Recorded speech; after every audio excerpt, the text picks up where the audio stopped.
We'll see if chat pops up. Hey guys, what's up? Alright. Upcoming. Uh-oh. What do you mean, upcoming? 4:16 p.m. Should be now, right? Uh-oh.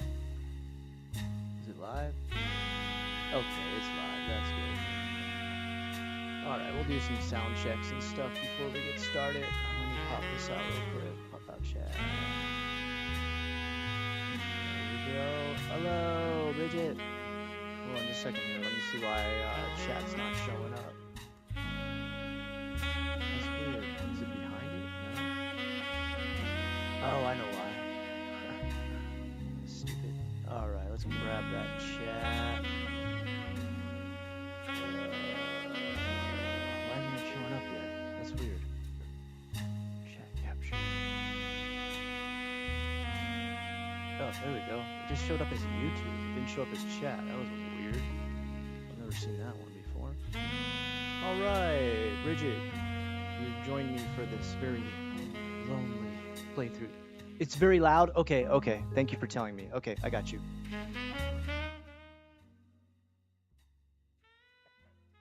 Alright, how is the consistency now? Thank you for telling me right away, Bridget. I really appreciate that. I'm going to wait till I get your confirmation that it's sounding better.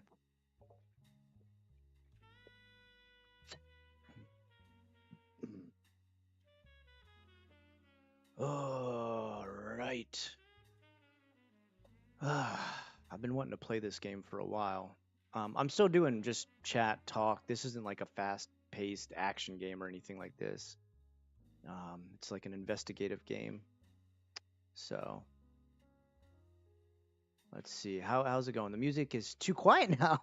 Okay. No, it's okay. It's okay. Thank you for telling me. I really appreciate it. It's got this really good kind of like smooth jazz. I like music like this. Very relaxing. All right. I probably got it about right now. If I don't, it's okay. We'll figure it all out. Thank you for being my sound technician, Bridget. I really appreciate it. Seriously, no joke. All right. I have not played any of this yet. This is my first step into it. The mystery begins here. Okay, let's start. Alrighty. Now I heard it's got like a real retro feel. December 6, 1998. I'm blocking things out with my own chat. Crashed last night just outside of Pittsburgh is now known to have been the private jet of the Roottree Corporation. Local aviation authorities have speculated, based on the pilot's final communication, that the winter storm and heavy winds played a significant role in the crash. On board were multiple family members, including corporate president Carl Roottree and his daughters, the Roottree sisters, best known for their fashion lines and modeling careers. There were no survivors. Again, for those of you just joining us, the Roottrees are dead. Oh. Well, it was a good game, guys. I'm going to head on out now. Oh, whoa. What's going on? I know it's late, but I'm guessing you've seen the news. In addition to dealing with the grief, the Roottree Company's lawyers are scrambling. Okay. Everything's about to change. Anyone proven to be a blood relative is about to get much richer. I'm here to ensure everyone is accounted for. I've heard you're an expert at sorting out complicated family trees. A genealogy genie, as it were. I'm going to give you a quick test. Pass, and I can promise you the job of a lifetime. Wait, I'm not a good test taker. Oh, yo, what's up, Jonah? Okay, complete the family tree of the Roottree sisters. Hey, Alejandra. What's up, guys? Thank you for joining me. Let me move chat so it's not blocking. Oh, shoot. Sleuth. That's me. I'm a sleuth. I can sleuth it. Okay. So. No. Okay. Head out. No, I'm not. I was just joking. It's because it started and said they're all dead already. So I said, all right, well, I guess that's it. I'll head out. Um, Watching me from the laundromat. That's the way you gotta watch this. This is a brand new game. I just started it. It's called The Root Trees Are Dead. You're literally watching the very, very, very beginning of the game. I've been wanting to play this for a while, and it finally went on sale on Steam. So, all right.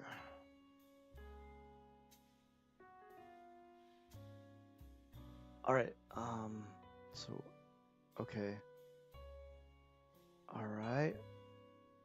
Who else we got? Sunwolfie, what's up? Sunwolfie, are you new to the channel? Oh, no, wait. You're a member, too. Oh, well, thank you for being a member. I appreciate that. Glad to see you here. Definitely not new to the channel if you're a member. But I think maybe, first time on the stream? Unless you've had a different name in the past. Just got back from a dumpling lunch with the boyfriend. Cool, man. Dumplings are great. That sounds awesome.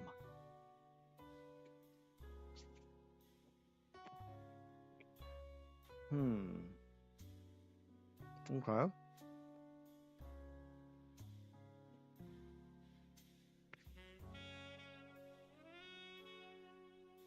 Okay, so pretty much we're an investigator. We have to investigate who's who in this family and make sure, I guess, their inheritance isn't going to the wrong person. Oh, you just subscribed. Well, thank you for subscribing. Now, really, if you subscribed and you became a member, you rock. You're awesome. Thank you, Sunwolfie. We got lots of dumpling leftovers. Okay, go ahead and email them to unrested at. No, I'm just joking. I do love dumplings, though. All right. So you guys are here just at the very beginning as I start to play this. This is mostly just a JFAQ. You're here. You can ask me whatever you want. We can have a chat like normal. I've just really been wanting to play this game for a while. It's not fast paced. There's no action or anything like that. It's an investigative game. I heard if you liked the Paynes Creek Killings that you'll like this game. And Paynes Creek Killings is one of my favorite games. And this got me... it didn't get me. This got overwhelmingly positive reviews. So I wanted to give it a chance. It's only like $14. I'm so hungry right now. I'm excited for late lunch. Yeah, I didn't eat until just right now. I just finally sat down with some food. I've been kind of like stuck on this. I bought these things from the store the other day that were like mozzarella cheese, and they had salami wrapped around them. And there was like only 5 in there, but they were like $7. They tasted so good. So I've been like kind of trying to recreate that taste by buying ingredients separately. And these are so hard to open. All right, give me a second here. Anyway, I've been trying to recreate that taste. And I don't know how I'm doing so far. I ate one. It was pretty darn decent. Have you ever seen the trailer for... Are you joking? We just talked about it yesterday. Oh my god. Okay, hold on. Is there a way I can save real quick?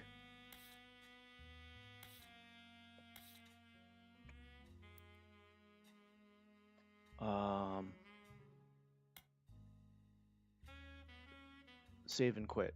We're quitting right now. We're talking about Silent Hill F instead. I just learned more about it today. Okay. Holy smokes. You know what? Let's just get the...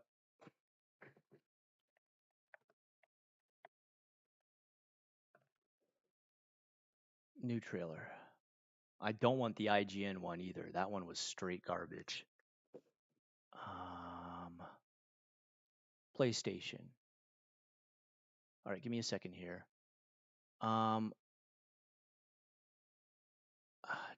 Is it play any music? Sometimes if I play music, it messes up the whole thing. I'm gonna turn off sound on it, guys. I know that kind of sucks, but sometimes I get like a copyright strike if the music plays in a trailer, which is really annoying. Give me a second. Let me capture this. I've learned a lot more about it today that is really interesting that I want to discuss. Where's window capture? Okay. Okay. Can I pop this out actually? There we go. Is that too big, guys? Guys, is that too big? Just joking. Hold on.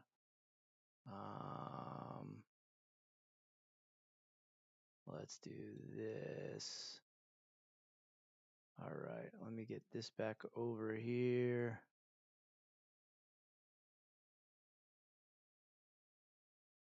Oh, maza and cured meats are so good. Yeah, aren't they though? That's like one of my favorite things. Like, I'm obsessed with like cheese, like really like rich cheese wrapped in like cured meats. God, I'm really big into cured meats.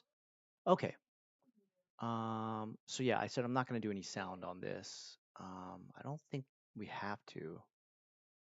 And I'm going to pause it a little bit here and there so we can talk about it. All right. So it starts out with her standing over to Geta. If you don't know what Geta are, those are like the kind of shoes you wear when you have like a kimono or a yukata on.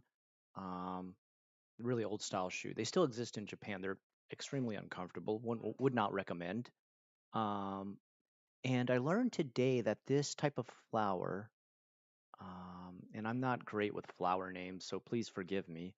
This type of flower is often connected to horror based stories because they've classic. What's that sound? Crazy loud. Hold on.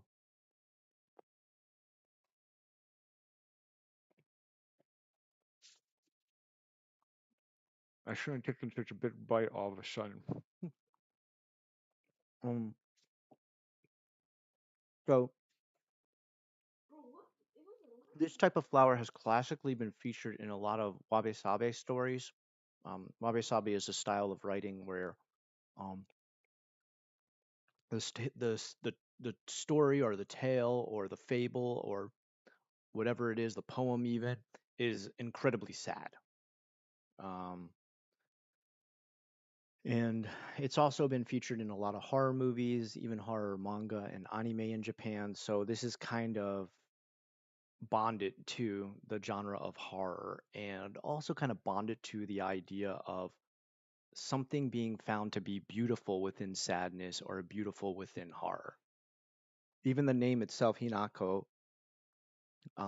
we don't know what kanji they're using for her name, but I believe her full name is Shimizu Hinako, Shimizu being the last name, but I'm saying it Japanese style. Um, and her name can mean either chrysanthemum or it can also mean baby bird. I don't want to say chick because then you're thinking like, oh, you just calling her a chick? That's sick, bro. She's like in high school.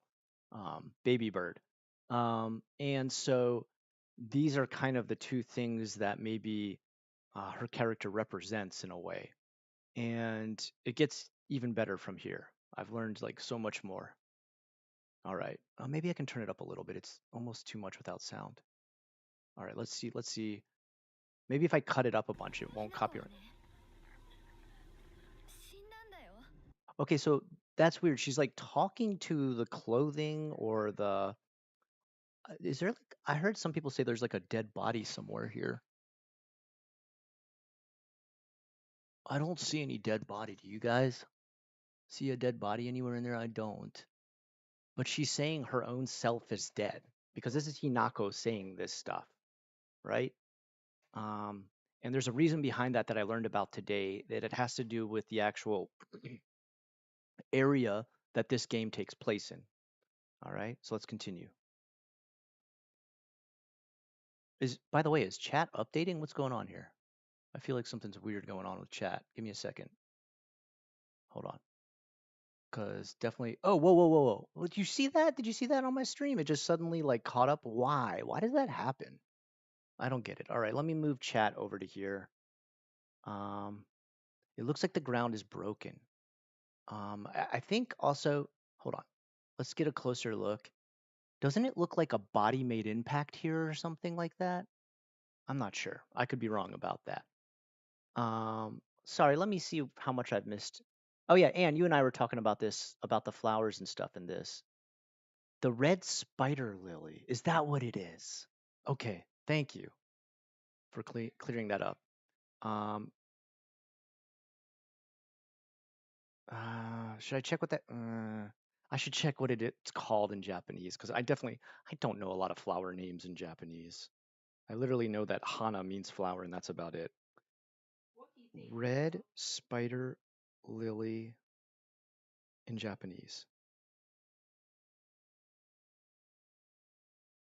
Oh, I should know this. The higambana. Um, higambana directly translates to flower of the autumn equinox or flower of Ohigan, referring to the Buddhist holiday around the autumn equinox where people visit the graves of their ancestors. So now you can kind of see why that's used a lot in horror or sad stories, right? Um, in Japanese culture, red spider lilies are often associated with the arrival of fall, death, and the afterlife, and are commonly planted near graves and temples. Um, Mad props to you, Sun Wolfie, for knowing your flowers. Well done. Um, this is why I love doing this with viewers. Oh man, what's going on with chat? Now chat got super tiny. What's going on? I know Sakura. Yeah. Yeah, I'm about the same there, Sun Wolfie. But good call on naming that flower. Well done. All right, let's continue. So she's died. So she's saying her own self has died.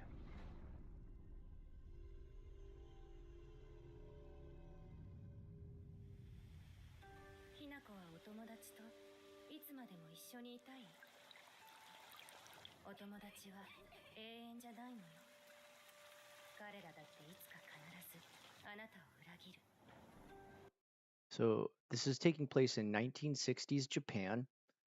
This is kind of like a boom era where things started to get built and created very quickly, highly industrialized, but still kind of a rough time for Japan. Economically, they were still really struggling. Hold on, let me get another bite here. I'm just sorry, I haven't eaten anything all day, so I'm kind of starving. Forgive my constant need to take a big chunk.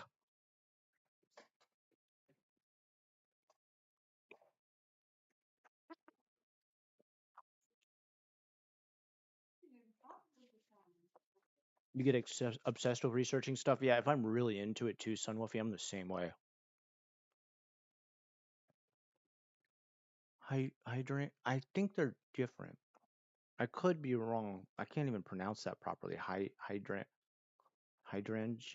Okay, we're gonna.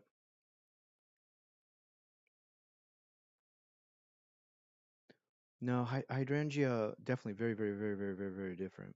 How do you pronounce this? Okay, hold on. Let me hear it pronounced.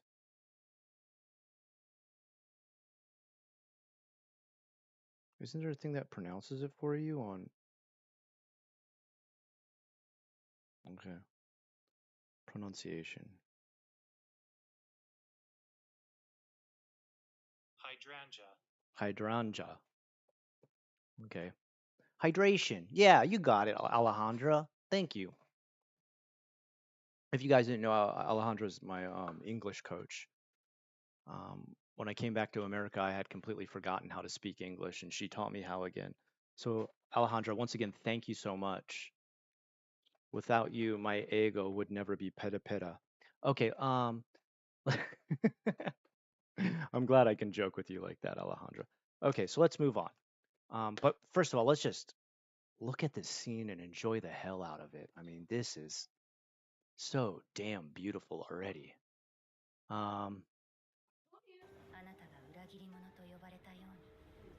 So we're dealing with friends betraying you in high school. That never happens in real life, right, guys? You guys didn't have anything like that, right? There's like no drama in high school at all. I'm pretty sure high school, everybody's like super mature. They just tell you how they feel. There's not any kind of sort of emotional struggle or growing pains going on. Everything's clear cut. Everybody gets along. No, it's pretty interesting.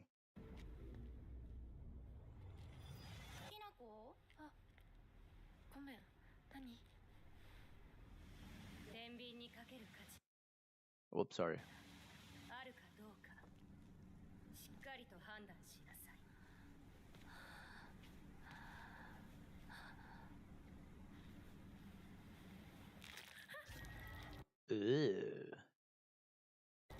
Looks like it's a bird, possibly. Now, I forget what area was they said this was featured. Okay, Silent Hill F. But apparently, and I've looked at some of the research that was done. They took tons of pictures of this area. It's based on a real part of Japan. Um, Silent Hill F.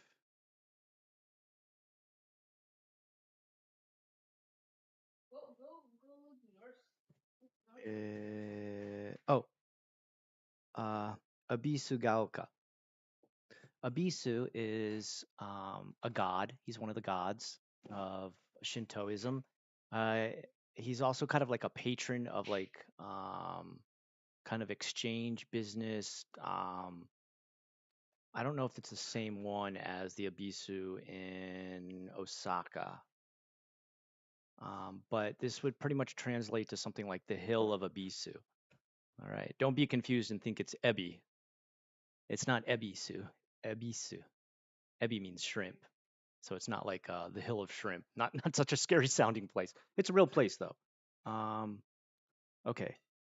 Um, so they went there. They took a ton of pictures of this place, and I know some people are like pissed off that it's not taking place in Silent Hill. But if anybody knows like Silent Hill really well, um, there's a couple games that weren't in Silent Hill. Like the Silent Hill 4 didn't take place in Silent Hill. I don't know how people forget that. Um, Sorry for all the ums, but I'm kind of going over as much as I know so far. Let's see. Um, the developers moved away from the titular Maine town. What? The original wasn't done in Maine. It was like based on a Pennsylvania place. Well, whoever wrote this doesn't know what they're talking about. In order to reinforce a stronger Japanese identity. I think that's great. I can't wait. Now, one of the big like people being like, whatever, this is stupid, it sucks. It's called Silent Hill F because it's Fatal Frame. It's pretty much just Fatal Frame now. Why don't they just make a Fatal Frame game? It's like, just relax, take it easy. Although I will say, the whole thing about Fatal Frame, I believe the F being used here is either music based, which if it is, I don't know anything about music as far as an F is concerned, or other people have said it's related to F when it comes to cameras, which deals with aperture, how wide the lens is open, taking pictures and stuff like that. I don't think it has anything to do with that. Um, I never even played any of the games. I only watched Let's Plays. You watched me play Silent Hill 2 for a little bit. I couldn't finish that on stream. I finished it off stream. Guys, they said the average playthrough of that game takes 16 to 22 hours to beat Silent Hill 2. It took me 63 hours. I played the game for 63 hours. Mind you, I tried to find every single note, every single picture, um, tried to find every bottle of healing medicine and shot and all that different stuff. I somehow ended up with the Maria ending. I don't want to spoil it for anybody, so you won't know what that means if you haven't played it. Gifu Prefecture? That's a good question. Actually, is it Gifu? Hold on, let me check. I actually don't know which prefecture that's located in.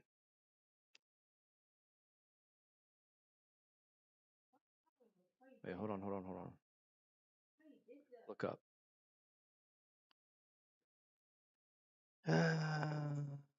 Oh no, it looks like it's Mie. I've been to Mie, so I've been close to this area before.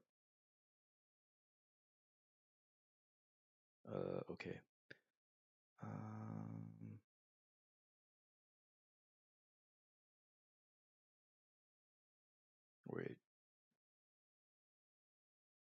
Wait. Hold on. Dibby. No, it could be wrong. Anyway, I believe it is in Mie. Okay, now, and just so you know, like the name's been slightly changed from the actual real town it's based on. I forget which one did they say it's actually based on? It's almost like, hold on. Development. Let me look here. Oh, it was. Oh, you're right. I'm sorry. You know what? You're completely right. Um, Anne, the town it's based on, Kanayama, is in Gifu Prefecture. So you were right. You got it right away. Okay, so it's based on Kanayama. Kanayama, something mountain. Kana could have like a billion meanings depending on the kanji. The psychological aspect of the game is what makes it so interesting. Exactly, Son Woofy, you've got it. You understand why Silent Hill is Silent Hill. I did see with that one called The Short Letter, there was that small short game that came out for free on PS5, I believe, and maybe PS4 called The Short Letter. In there, there is a doctor's notes and a series of like research books that talk about Silent Hill syndrome. And apparently, the way they are currently explaining how Silent Hill could happen in other places is that it is the brain being overwrought with like PTSD. It becomes foggy. You can't see things straight.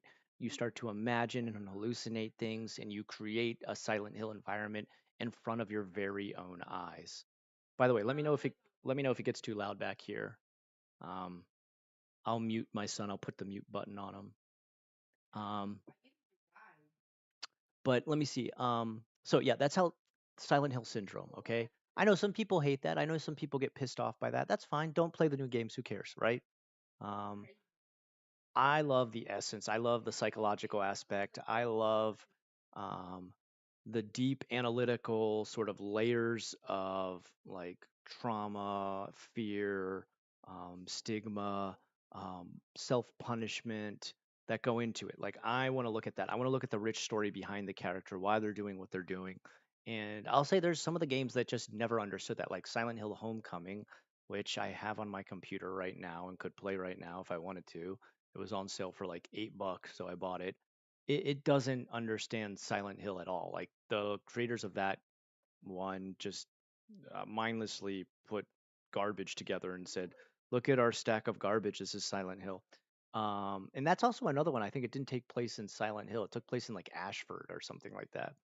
Um, but each of the games deal with some sort of self punishment, some sort of personal hell. The first one, um, what is his name? Henry Mason? Isn't that the first guy? And the second guy's is James Sutherland. Um, you know, Henry Mason is dealing with the pain of losing his daughter. She disappears after they crash. And James Sutherland is dealing with the pain of the death of his wife. And I don't want to spoil it, but all of you who've played it and know the story behind the game realize why he's created a personal hell for himself about that. Um, in part three, um, shoot, I can't remember her name. And that's my favorite one, too. Um, she deals with two different types of pain, one of like feeling like she's stalked or harassed, but also the death of her father as well. Um, and that one's by far one of my favorite. Um, and this one is going to be dealing with um, the in face and the out face. Like, what kind of face do you put on with your hanging out with your friends, and what kind of face do you put on when you go out in public? Tatamae and God dang it, what's the inside face? Tatamae and can't remember. Can't remember the word. Oh, Heather. That's right. Why can't I remember Heather? Um, yeah. Sorry, I'm really bad on names. I've got so many names I have to have memorized for my job that any names outside of that just like go through one ear and out the others. Harry, not Henry. Harry Mason. Sorry. Thank you, Nuno. Please watch the movie Incantation. It's so similar, all the brain fog. I started to watch a little bit of that. I didn't get to finish it. I don't know. Sometimes movies like Incantation, that deals with. Is that the one where? Is that the one where? Is Incantation the one where he has the writing all over his face, or is Incantation the one where her child is cursed?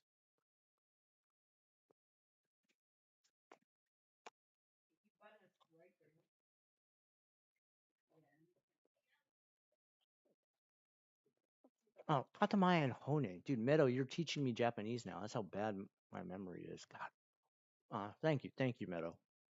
Katamaya and the Hone. The inside face and the outside face. What face do you put on for people you know? And what face do you show to the people who are closest to you at home? You do this a lot in Japan, especially with your job, with whatever you work. Um, you put on a totally different face. I literally would remember myself before I'd open the door to my job each day, getting a smile ready so that I could keep it on all day. Ah, the same name as a death metal band. It's called Tatamae and Hone. Considering Japan's deep culture and intensity overall, combined with amazing horror imagery, it seems like a natural choice for a Silent Hill game. Thank you. Thank you.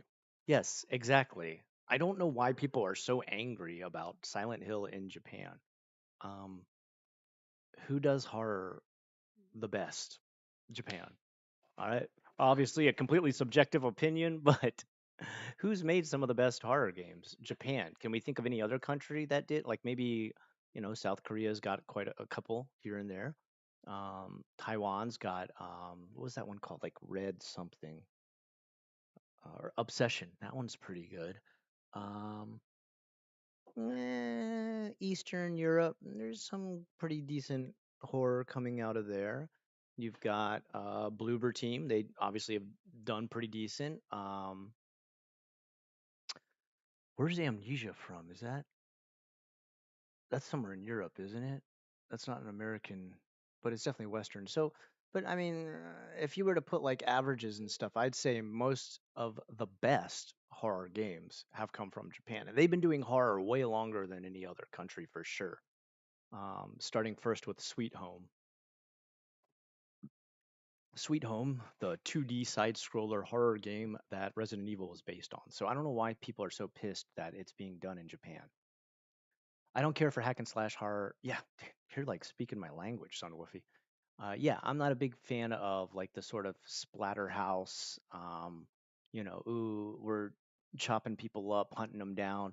I get it. Some of those are good once in a while, but for the most part, like the ending, the plot, the pacing is all so premeditated and so predictable that there's not a lot of fun to be had with those if you're really deep into horror, right?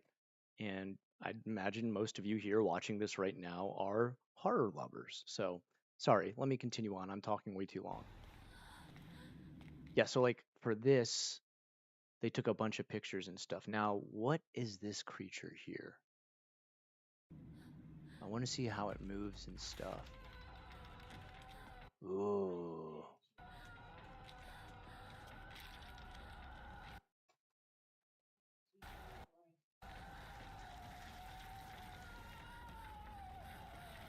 Are they going to show it?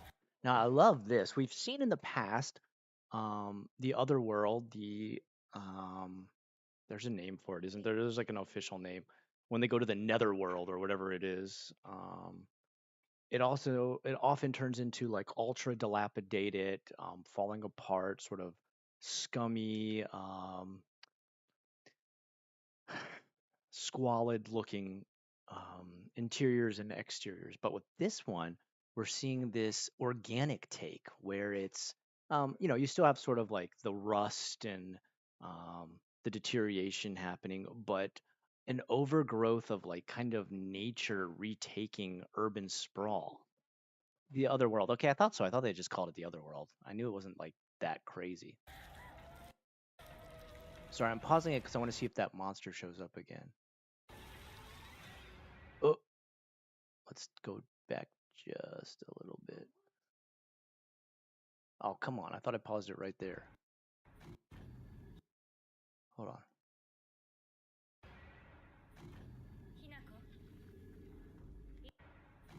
Wait.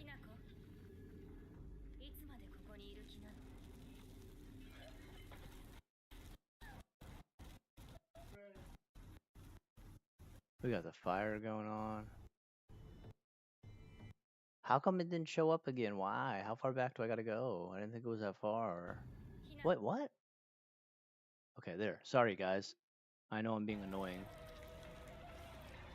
I like this as sort of like very strange movement coming from this. Like it's like a living set of flowers.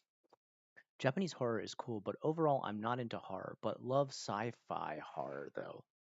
like stuff like Slither, Mosquito, Pumpkinhead. I've watched all those. Slither's good. Mosquito's kind of it's kind of corny. Pumpkinhead I could never really get that into. Um when I think sci-fi horror, I think more like what do you call that one where he puts like the needles in re something re God dang, my memory is awful today. I'm still recovering from a really hard long week of work. Oh, there we go. That looks like Rokorokubi, which is like the long neck woman. But I could be wrong about that. ひなこ、いつまでここにいる気なの？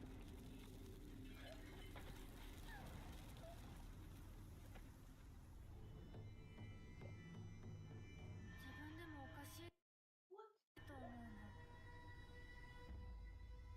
Oh, there she was. Definitely Rokorokubi. Look. And what is fighting with her?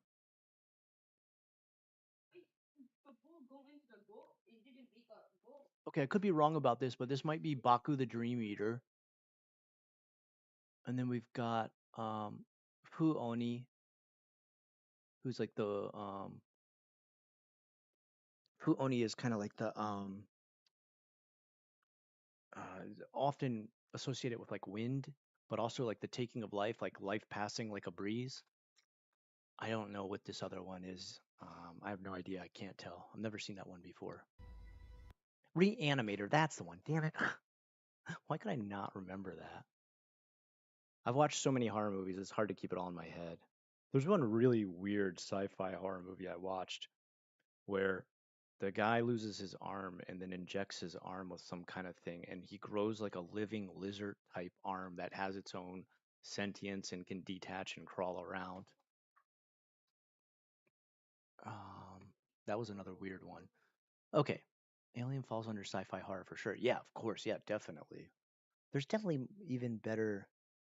What about Screamers? Screamers was really good. 自分で自分がわからない感じ。 Okay, wait. Let me. Here's what she's saying again there. 自分で自分がわからない感じ。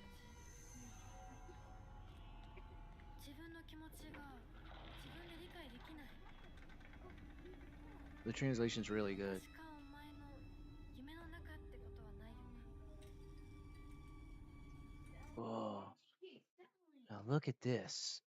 This looks like it's a person who's been like killed, died, and their body has been mounted like a scarecrow. And this is kind of like what she's talking about right now. She's saying like, you know, you're like a hollow person if you don't know who you are. You're like a hollow person if you like don't like connect with your own emotions. And from what I've heard, it is following her as she's dealing with like sort of a split personality. And you'll start to notice certain aspects, certain symbolisms of this that make it very obvious that's what she's dealing with.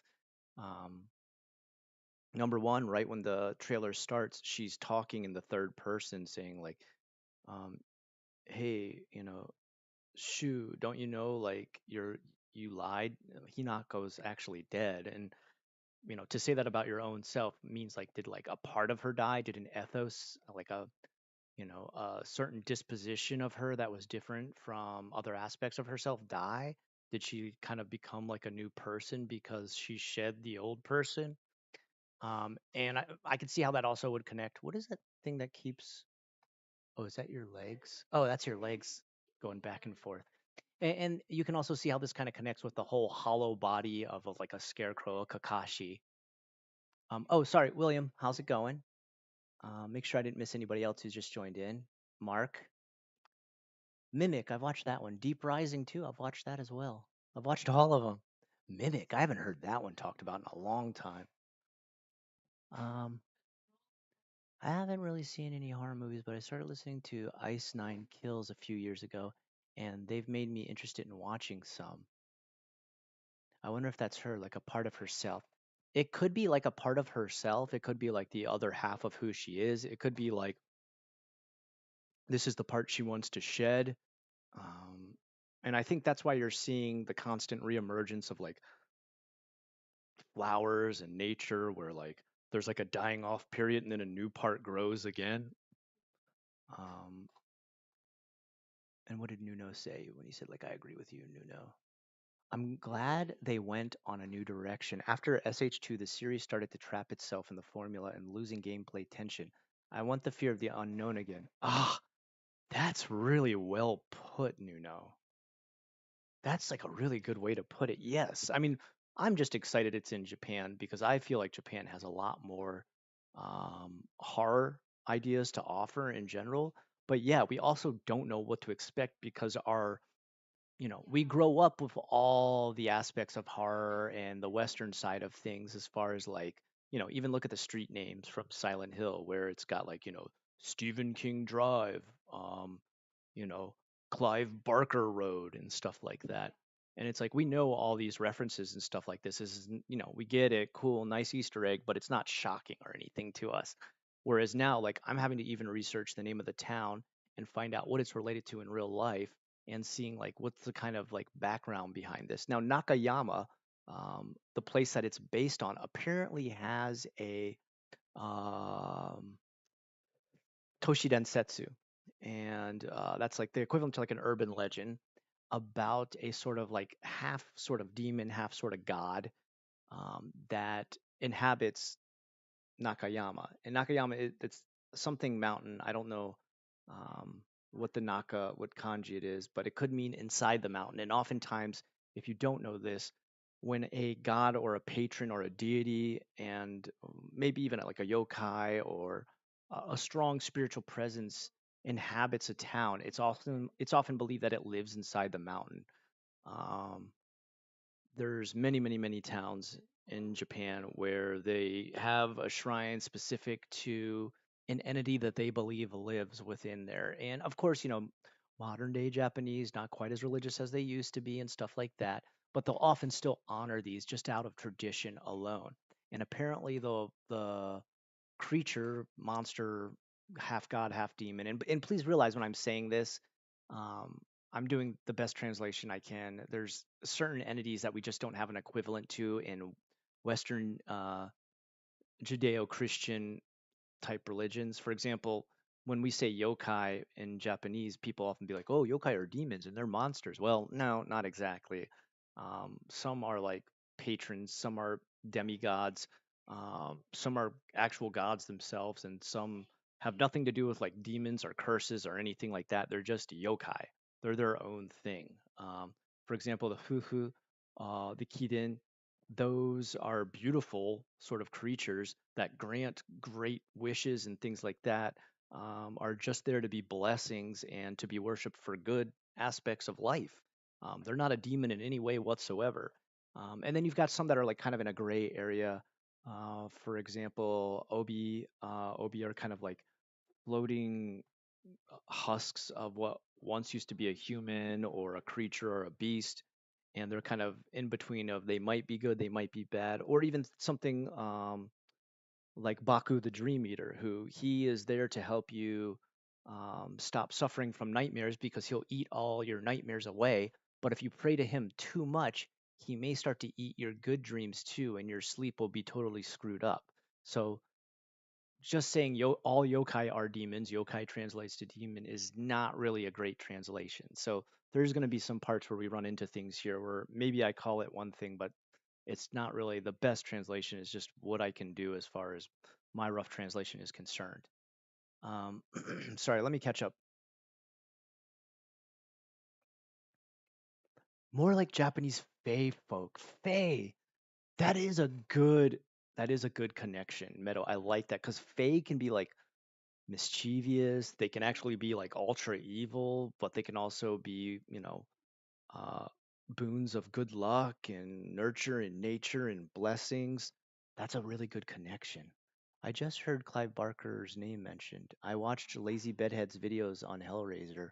Oh, I'm a huge Clive Barker fan. I've read almost everything he ever wrote. I've seen almost every movie.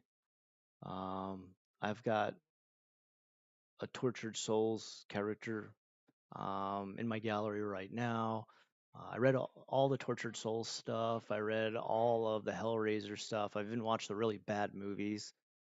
Part one and part two are good, but oh, and actually the remake they made not too long ago is pretty good. But there's a bunch of garbage in between. Huge Clive Barker fan. Yeah, same. I love it all. And Mimic and Deep Rising are two of my favorite movies. Screamers is really good too. What's like anyway, sorry. I'm getting way off track. I'm sorry. Um, Mr. Boots talked to me about this last night where he's like, "Oh man, he's going to go off for 15 minutes." Totally right. All right. So, let's continue on. ひなこ、もう時間がないのよ。 Oh yeah, and I was going to say that yokai that haunts that area, that is embedded in that Nakayama area, is known as a monster with 2 faces and 4 arms, and that it harvests the emotions from both sides of like outrage and anger and lashing out, but also kindness and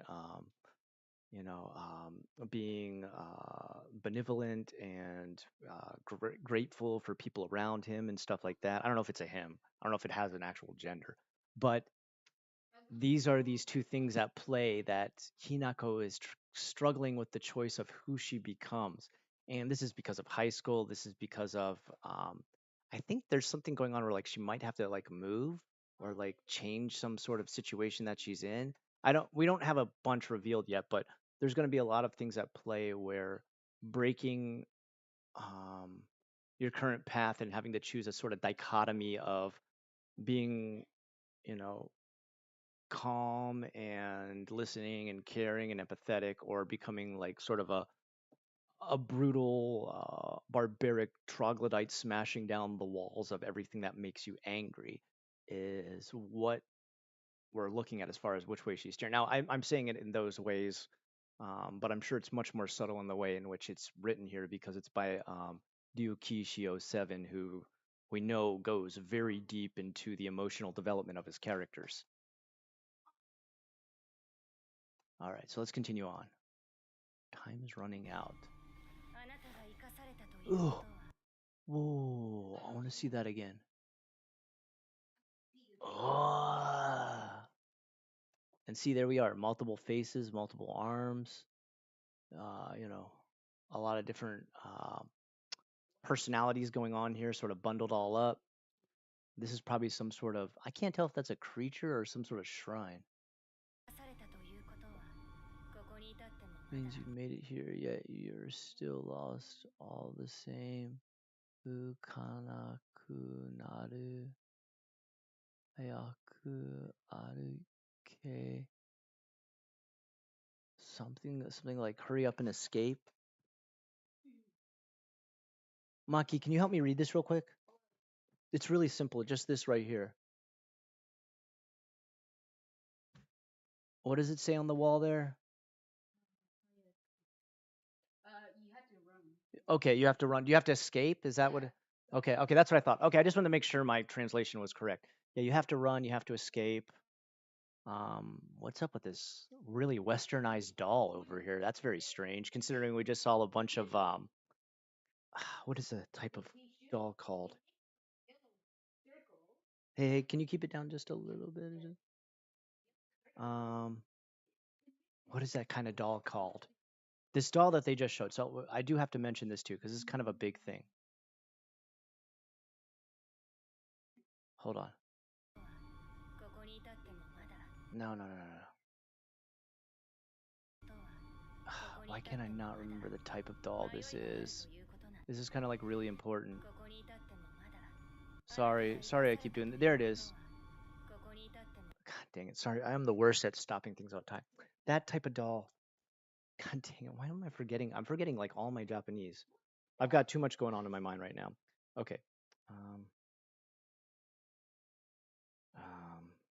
Doll types in Japan. Kokeshi. Damn, why could I not remember that? The Kokeshi doll. That type of doll has a really dark history. The Kokeshi doll was used a long time ago in like the Germa era or like tail. Slow down, just relax. Think about it for a second. Tales of the Genji, around that time. All right. And this was used by a town shogunate or samurai, whoever was the lord of the town. And when rice didn't grow properly, they had a bad season, and somebody had a baby where it made the village bigger than what they could feed. They would kill the baby.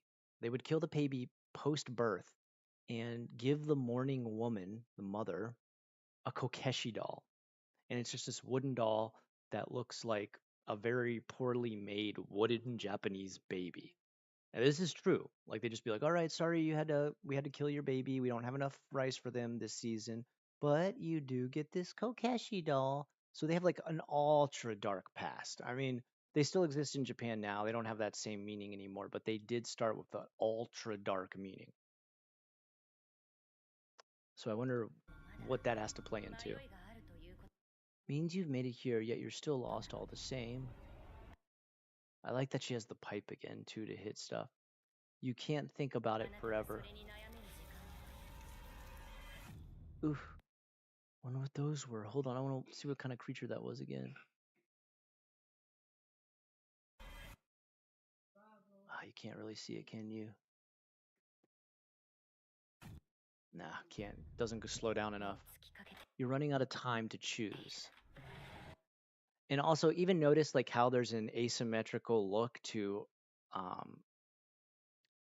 how I guess the damage, the wear and tear happens to her. I was really wondering about this to begin on, like, why did they had to do this like extreme sleeve rip away with blood running down the arm? So you've got her even divided within the character concept itself. One half is like ripped apart, blood running down it, barbaric, holding the pipe. The other side is still dressed very nice in a sort of Kegotene style of being well mannered, average, everyday high school student.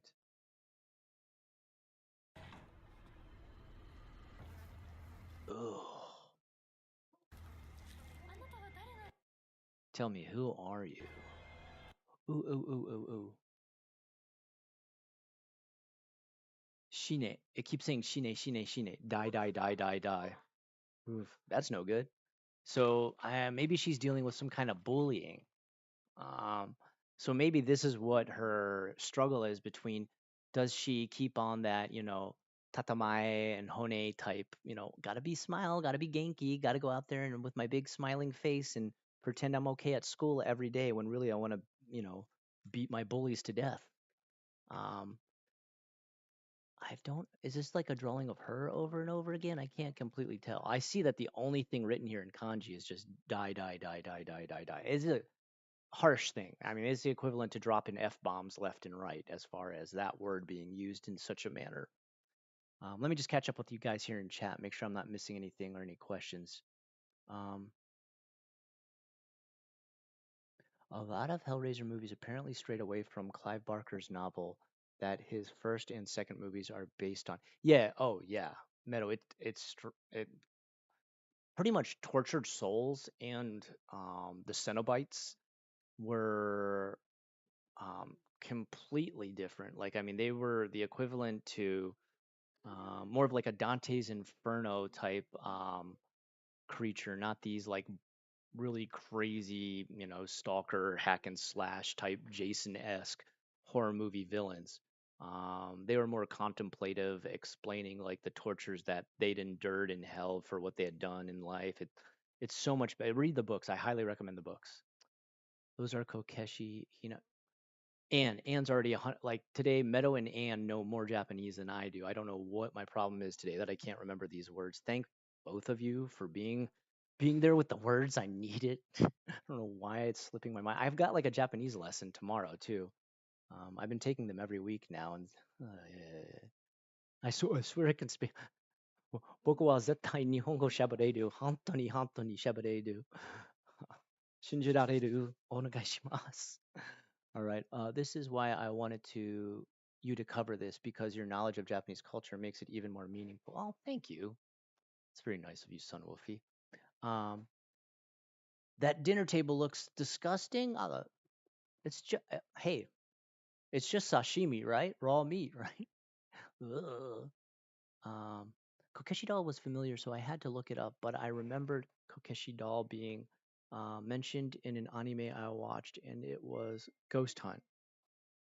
That makes sense. Kokeshi dolls have like a really dark, history. There's also like urban legends of Kokeshi dolls um, being given in natural deaths of children. Like the child dies and they gift them with a Kokeshi doll to be like, here's sort of a memorial to always remember your child. And then that Kokeshi doll being possessed by the spirit of the child that never left. And like ultra sad to think about. There's also um, a very famous Kokeshi doll, and I don't remember the name of the shrine, but apparently I don't know how much you guys would believe this. I don't know how much I believe this, but the monks there have to give it a haircut because apparently the hair continuously grows all the way to the floor. Now I don't know how real that is. I don't know if that like is just some sort of ritual they keep up with. I don't know how they if it really does need a haircut all the time. How does the hair actually grow? Like I'm not sure how that works biologically or organically or even between the spirit world and the um, realistic everyday world. The metaphysics involved are beyond my mind. So there's a lot of history of Kokeshi dolls definitely be connected to a lot of paranormal sort of metaphysical, beyond the veil type existence. Yeah, it's so creepy. They really are creepy. I've seen them in real life, and they do have a very sort of deep, listless stare. Okay, さっきからなんで what was that? What was she carrying? Was that the pipe? Yeah, it looks like she's just carrying the pipe. Why are you acting like this? Like you don't know what's 意味 going もわか on. んないふりをしているの I want to watch that one part again. Was that like a boy? So see, this is what I'm talking about. She's like, why are you acting like this? This isn't normally how you act. So this is sort of the dichotomy in like her personality. She has to make some sort of choice of is she going to be like, you know, strong and kind of really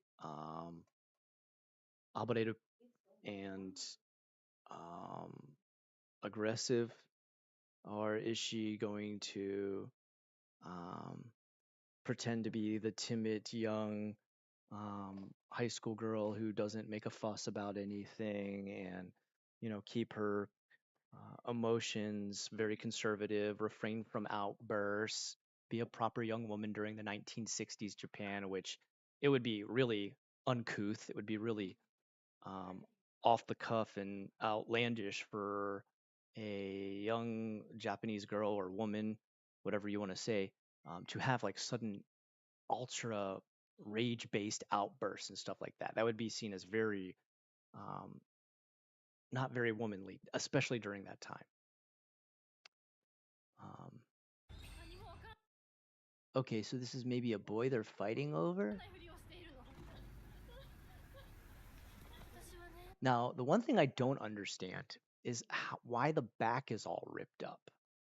Like, is this some sort of immolation or self punishment, or I'm confused about this.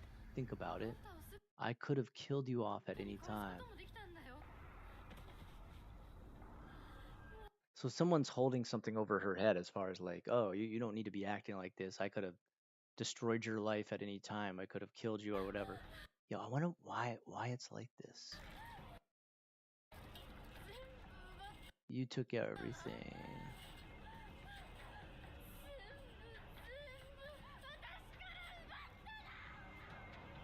The voice acting's so good already, I can tell.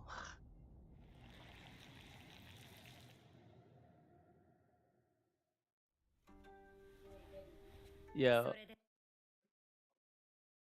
Silent Hill 2 has been out for a while, but the next Silent Hill that's coming out is based in Japan, and it's all in Japanese. No, it's not out yet, but they put out a way bigger trailer yesterday or 2 days ago. I don't know. So we're kind of all looking at it together, my viewers and I. It looks so good, Maki. It looks incredible.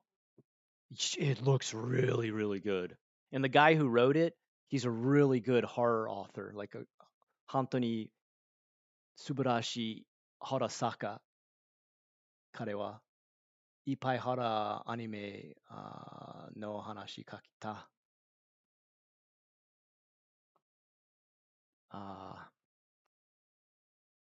Do you know Higurashi no Nakakoro ni? Yeah, he wrote that. Yeah. Say your farewell. So we got, is this Kitsune?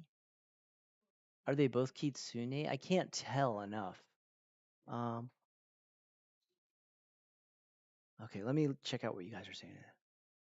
Let me grab a little bit of food. Yeah. E what?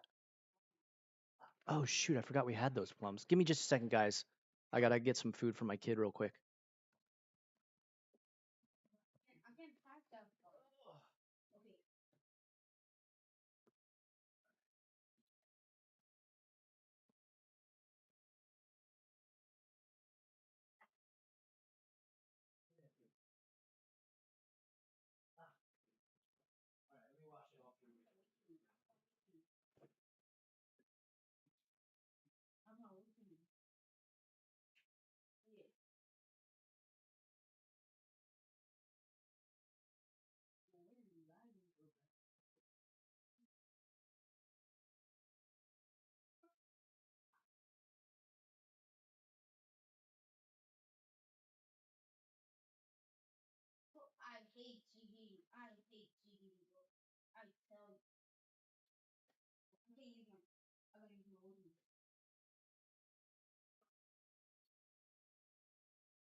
Look,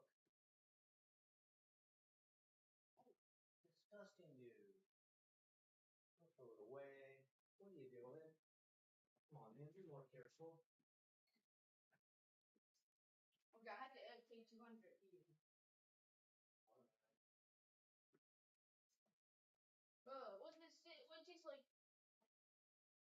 Not great, right? Okay.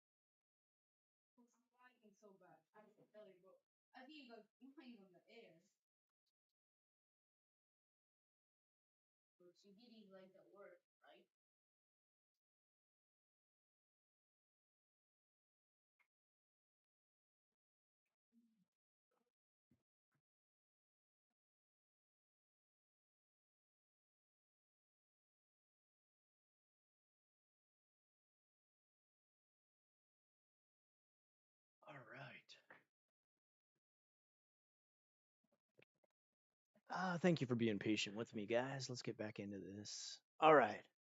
Um. Also, I want to just.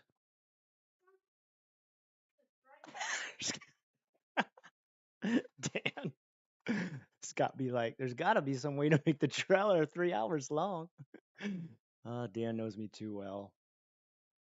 All right, let's see here. What is everybody saying? Kaiwa man, conversation man. Cool. Kaiwa man, welcome to the stream. Uh-oh.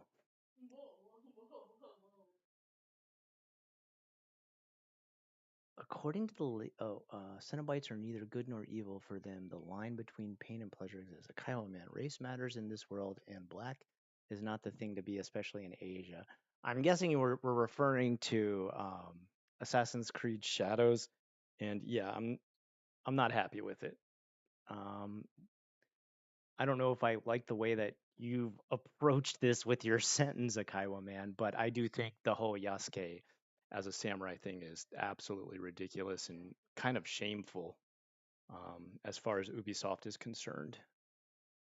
Imagine making a game where an immigrant comes to the country and kills all the locals, women and children and men. Like, it's kind of a disgusting concept.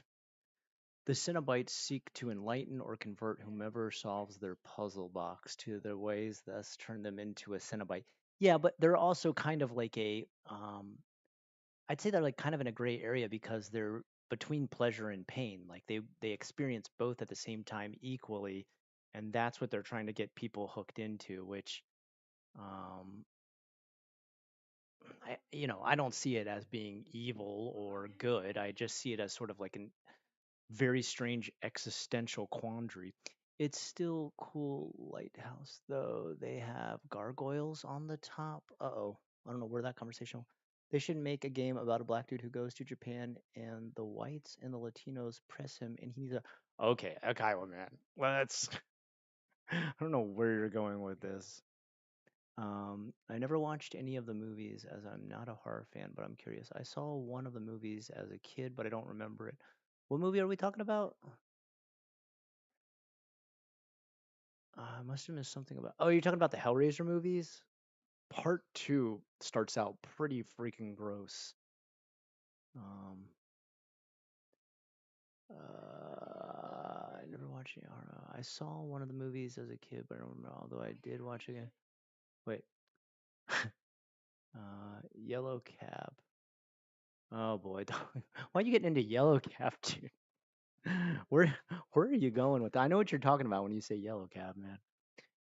What's up, Alejandro? We need more realistic media that includes racial warfare. Okay, okay. Or what is this sudden provocation that you're? Uh... Oh, Dan, thank you, dude. Here's $2 to lead your channel. Thank you, Dan. Just so you guys know, Dan and I go way back. Like, we know each other IRL. That's hilarious, dude. So I don't want anybody thinking he's like coming on here to troll me or anything like that. Sent. Oh wait, I didn't hear the loud music thing yet. That scares me usually. Is that not going to kick in? Cenobites worship Slaanesh. Mm, I don't think they would worship Slaanesh. I think they would worship. Yeah, I don't know. They'd be somewhere between Slaanesh and Zinch. It's okay. Dan's allowed to diss me. He can diss me as much as he wants. Those do look like kitsune. I want to say these are kitsune masks. Um, Thank you for helping me in my mission. We will prevent black men from God. Dude, black people. There's. I don't want to prevent black people from going to Japan. I do not stand behind that statement. I do feel like Assassin's Creed Shadow is a very disrespectful and disgusting game in the way that it has portrayed um, someone who is just a very small part of Japanese history as some sort of samurai legend that never existed, and he's there storming into Shinto shrines, breaking everything, and killing the locals. I think that is incredibly disrespectful to Japan in general. When they had the Assassin's Creed base in Saudi Arabia, the religious aspects there of people running into temple or shrine or whatever, they were actually barred from destroying any of the stuff there because it was connected to Islam and Muslims. And they knew they'd get a lot of backlash from that. But I guess with the Japanese, they didn't care. They were just like, whatever, let's go in there and smash all their stuff. And I know some people have made the complaint that they're like, yeah, but like they didn't have the ability to do that back then. That's the only reason that you couldn't smash stuff in that game. And it's like, no, it's running on the same engine. The technology hasn't changed. It's a ridiculous argument. Um, Ubisoft is just, I feel like they're racist. I feel like Ubisoft is like for real, like a racist company who has a lot of hate for Asians, I think. I'm not sure what's going on, but it sure comes across that way. As someone married to a Japanese woman with, two half Japanese kids, it's coming across as like very hateful the way they've done this game. I think you missed the lighthouse comment. I was talking about Pensacola Lighthouse being supposedly haunted. Oh, yeah, there's like isn't there a lighthouse out by St. Augustine haunted too? Anyway, I wonder what happens on the last 30 seconds of the Silent Hill F trailer. I can't wait to see. Scott, we'll talk about Ubisoft for now. All right. All right, so she's got to say her farewells. I don't know what this means, like if she's crossing over or let's see where we go で from は here. お別れを That's not quite a kitsune. Because kitsune tends to have like certain colors as far as like red around the cheeks, black filled in for the nose and the ears. This is reminding me of, God dang it. This one I definitely wouldn't have remembered even if my Japanese yokai.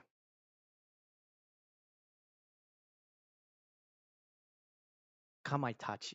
The Kamaitachi, which are kind of like a weasel with swords for arms. I don't. This is like the best way I can describe that yokai. You'll have to look it up yourself. The Kamaitachi are like super chaotic. I don't know if I'd call them evil. They're just destructive though, and they whip through areas and tear them apart and come with heavy winds in Japan. And a lot of people used to believe that when a giant hurricane or something typhoon would come through and rip everything up, that Kamaitachi were coming with it, and that's why things would get shredded and trees would get all chopped up and everything like that. They believed there was like a storm of these sword-armed weasels that would tear everything down. I'm not making this up. I swear it sounds ridiculous, but they're far more scary than what I'm describing. Um, Scott, when I come to Japan, you should come with for some ultra scary ghosts. Heck yeah, dude. Dude, Dan, if you're in Japan at the same time I am, um, I absolutely want to make some great Osoroshi nights type stuff, and I kind of want to be like super, um, thorough with going to a couple really scary spots. We've got a couple around Dobutsuen Mai and that really dark area around there. You know what I'm talking about, Dan. And I want to go to some of those abandoned apartments and just go ghost hunting through there. Let's do it, man.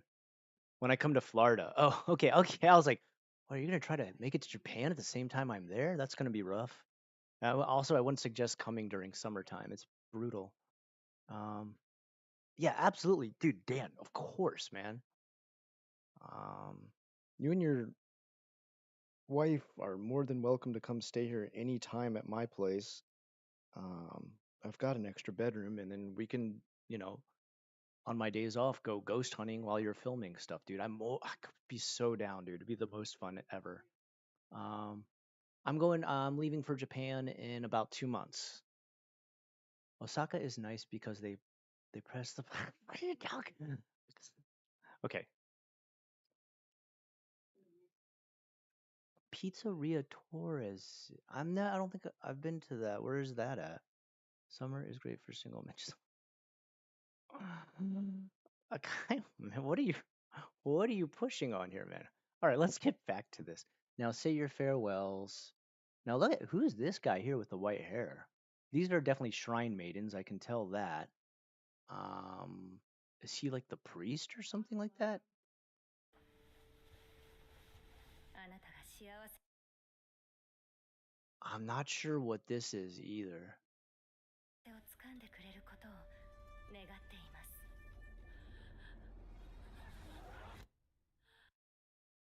Okay, here it goes. This is the part where we really realize she's, two-faced, right? She's got a split personality. I'm not trying to be, not doing it for puns. I'm just saying this is obviously a very metaphorical aspect. All right. So there you have it. Um, looks freaking incredible. Now, I hate to say it, but I'm hearing stuff from a lot of people complaining that apparently the devs for this game have a bad track record. Um, let's see what else they've made in the past.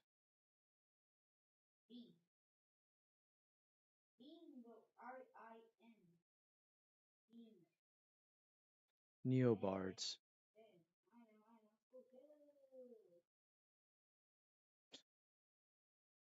Neobards.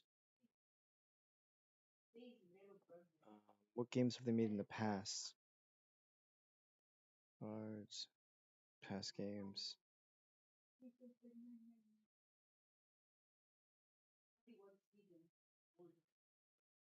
Okay, they made Onimusha Warlords. Not a bad game. Devil May Cry HD Collection. Definitely not a bad game. Resident Evil Resistance? What is that? I played almost every Resident Evil game possible. What is Resistance? That's not that MMO, is it? That one was bad. Hold on, let me check real quick. Give me a second here.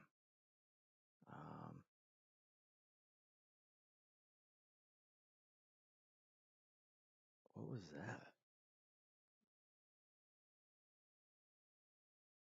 Oh no, that was the one. Reverse. Oh, that game was bad. Okay.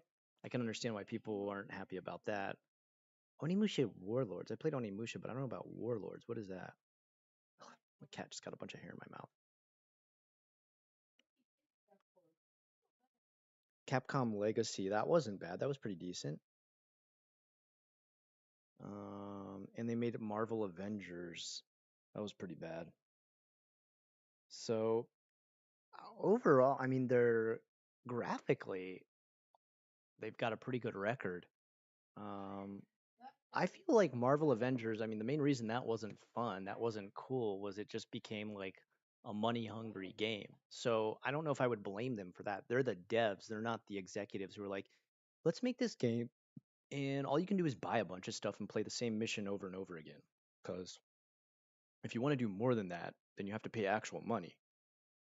I don't think I would blame that on the devs, but you know, I'm not surprised. I'm not surprised people are like trying to like, get angry and throw a fit because if you remember when Silent Hill 2 came out, um, Angela's face like drove people mad. They're like, her face is too fat. I hate it. It looks so bad. And she looked completely normal. Um, there was nothing wrong with her character. It was incredibly well acted. It was very believable. The voice acting was the best I've ever seen. I mean, heard in a Silent Hill game. The graphics were great. The mood was amazing. Um, and you've got Akira Yamaoka doing the soundtrack. So I don't know what people are so up in arms over. Oh, what are we getting congratulations for, Bridget? Gotta go. I lost a bunch of weight, so I'm going shopping with my mom. Oh yeah, definitely congrats on that. Way to go. Awesome to hear. Make yourself look amazing with whatever you buy. All right. Okay. So I think that's about it for this one. Does anything else pop up right now? No? We're good? Now, did the transmission, they just had the Silent Hill transmission. Did that show anything new as far as any of the other titles coming out? Let's just check that out to check. Silent Hill. Okay, transmission 2025.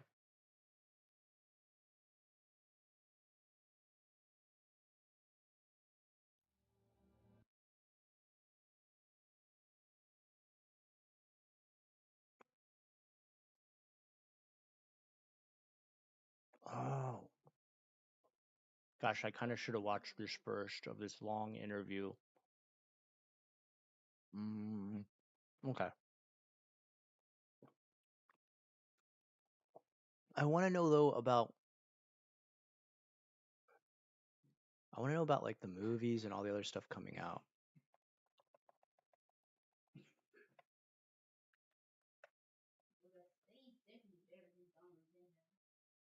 Be 2025.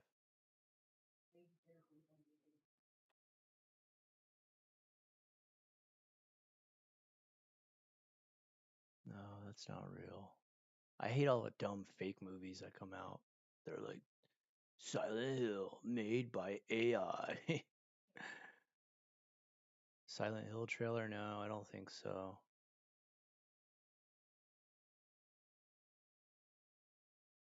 Definitely is AI.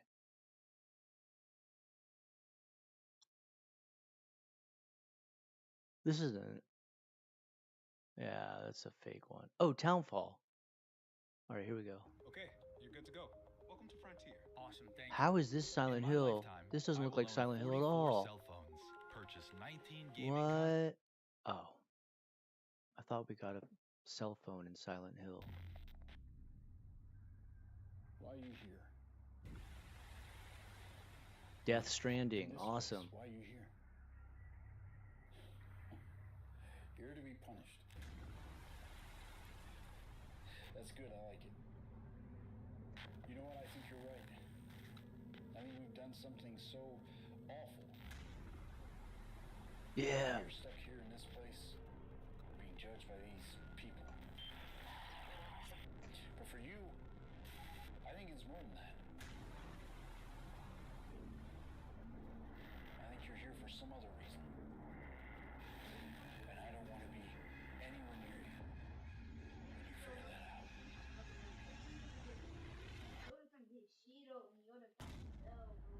Why is this on here for so long?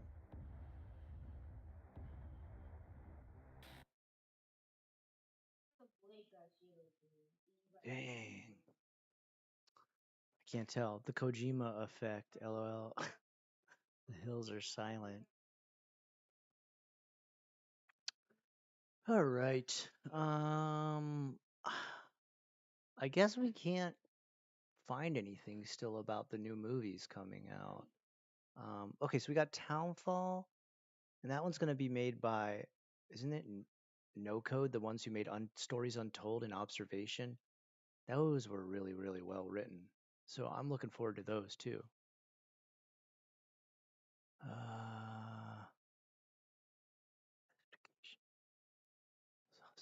Okay.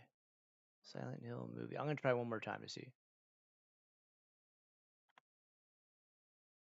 Making sure my cat doesn't try to jump up here and eat stuff. No, that's definitely not actually Silent Hill. Okay.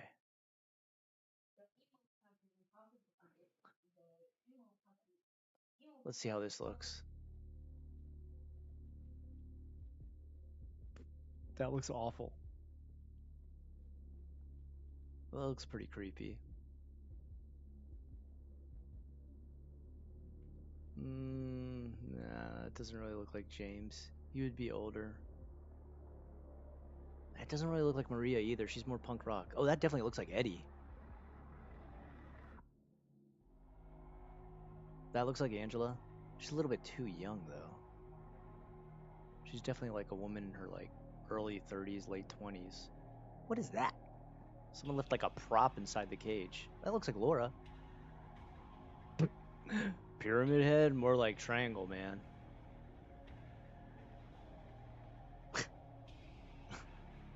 That looks pretty good as being James. What the hell is that? That doesn't look like Maria. Her hair's not even dyed properly. It's supposed to be like kind of pink at the end. Oh, that really does look like Eddie, man.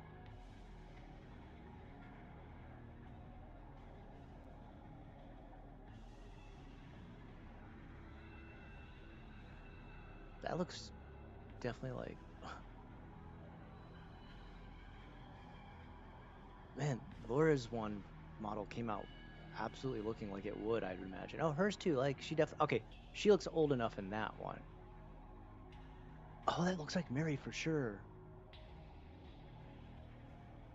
What the hell's that? Oh, remember...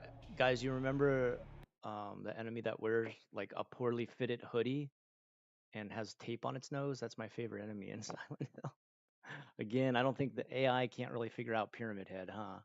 He just kind of becomes like Mr. Triangle Man.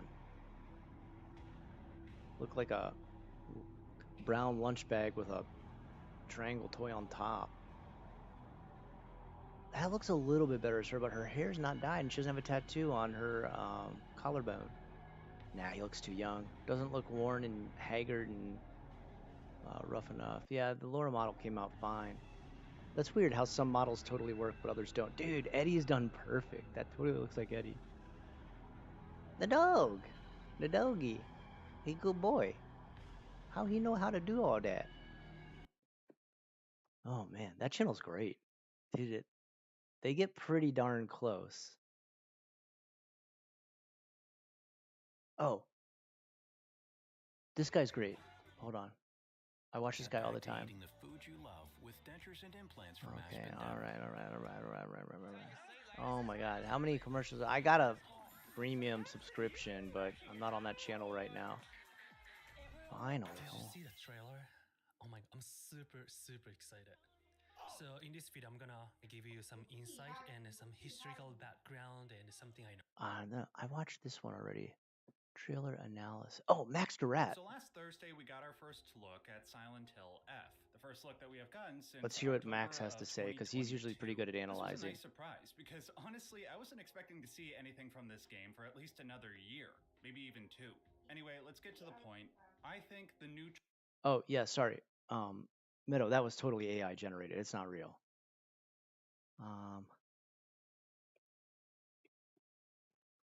No, Townfall still really hasn't had anything put out about it, but I have high hopes because I've played the other games that No Code has made, especially Stories Untold and The House Abandoned, and they're so good. They're so well told.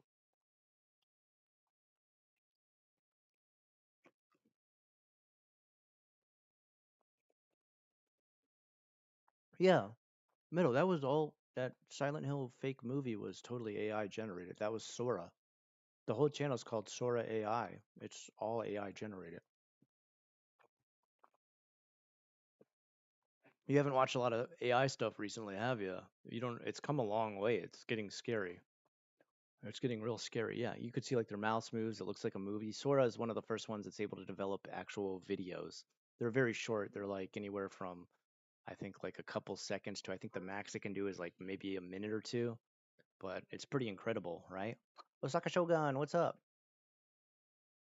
Yeah, that was all complete. Those people aren't real people. Those aren't real actors or anything. That's all AI generated. trailer was pretty good, and that seems to be the general consensus, thankfully.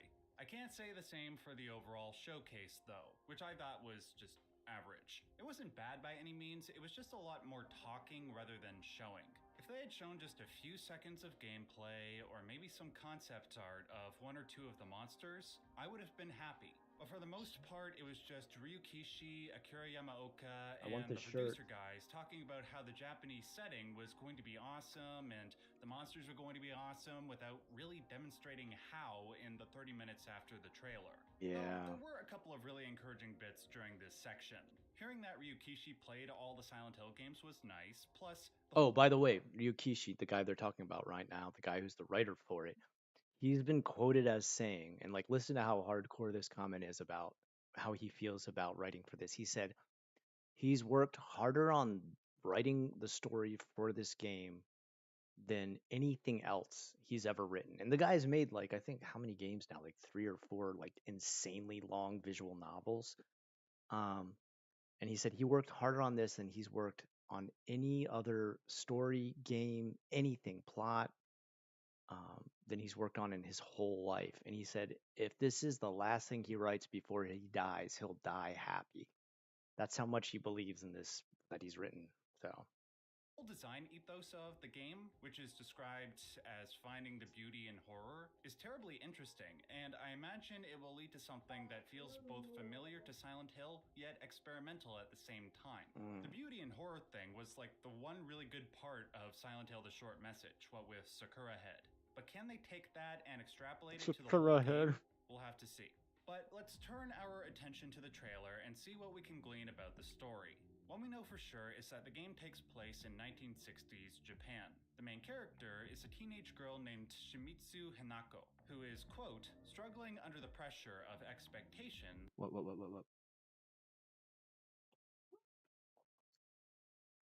Teenage girl struggling under the pressure of expectations from her friends, family, and society. Cheerful and energetic as a child, she's grown to become more restrained and now hardly smiles. Okay.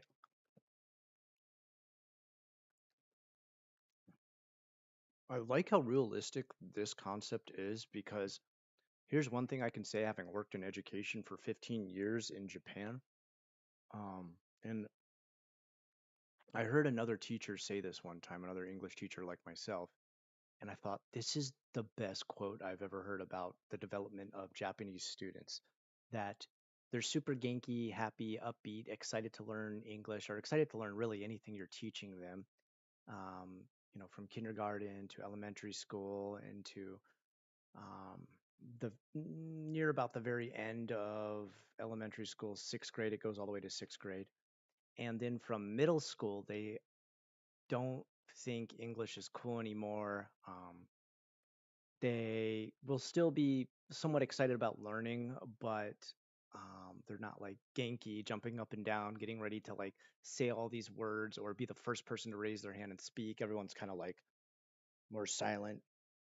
And then when you get to high school, I remember one teacher saying, he said, like by that time, they're already mini salarymen.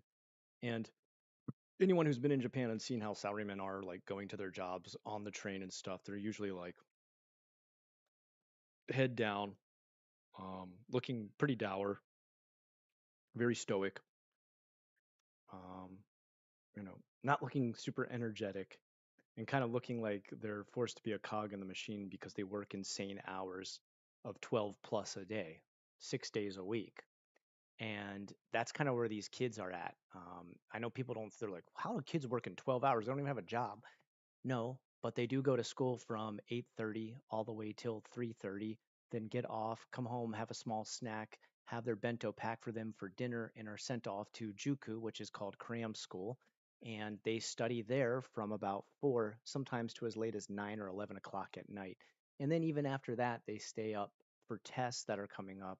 I've had my son who stayed up as late as like 1 or 2 a.m. still studying for a test. And when they get to this level where they're studying for these entrance exams, and I'm talking from middle school to high school, and also from elementary school to middle school, which I watched my child go through, the pressure involved is insane. All right. We're talking like people literally breaking down and crying over these tests that they have to take. I have watched my own family cry, and it was crying with joy because they could not believe he had passed the test for the school he got into. It was, I think, like lower than 1% of the kids in his elementary school, which was huge. It was a massive elementary school, got into the school he applied for. Um, I watched other kids who thought they had the grades to make it into the same school or a school like his um, break down and cry after leaving the test and realizing they hadn't passed. Um, you really need to understand the level of competition that goes on with these tests that they're taking at this girl's age and younger. They're taking tests where not only are their test scores predicting their entire future of life and work and career path in Japan, but they're also having their test scores posted on the wall in the hallways of the schools they go to. And I know some people might think like that's brutally cruel. Why would they do that to kids like this? It's getting them ready for the real world pretty much, that you will be expected to meet certain quotas, certain levels, certain expectations, and when you don't, that'll be held against you both at your job and any kind of, raise, position, promotion, demotion, or whatever you end up getting in the future. They are very, very brutal with these test scores, and they pretty much let kids know like, and this is how it's going to be. If you don't perform at work, you will be known as that person and lose your job and not be able to continue the career path you want. So please realize, Nobody cares. Work harder. Well, that is the spirit. Yeah. Emotional damage. Yeah.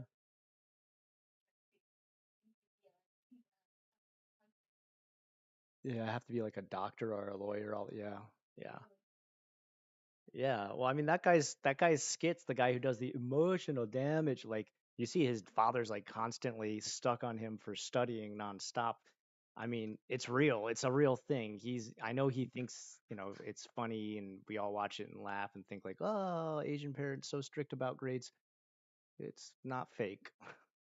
I can tell you, it's not fake. It's like life hangs into the balance sometimes with what these kids have to go through for how much they study. Let me just catch up with you guys real quick.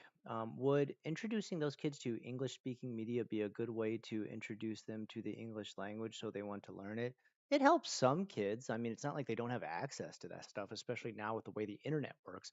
But would they have time? Would they have time to sit down and watch a 2-hour movie at night? Probably not. Like and also English is kind of like a nice extra to have on your application to apply to the college or high school of your dreams, but it's not a must have. It's the equivalent to being like, well, I became an Eagle Scout and was the highest or badge earner in my troop, and they'd be like, "Oh, that's kind of nice. You did a lot of volunteer work. Okay, that's another extra we'll add on there." That's about what English comes out to when applying to something like that. Hey, Aaron. All right.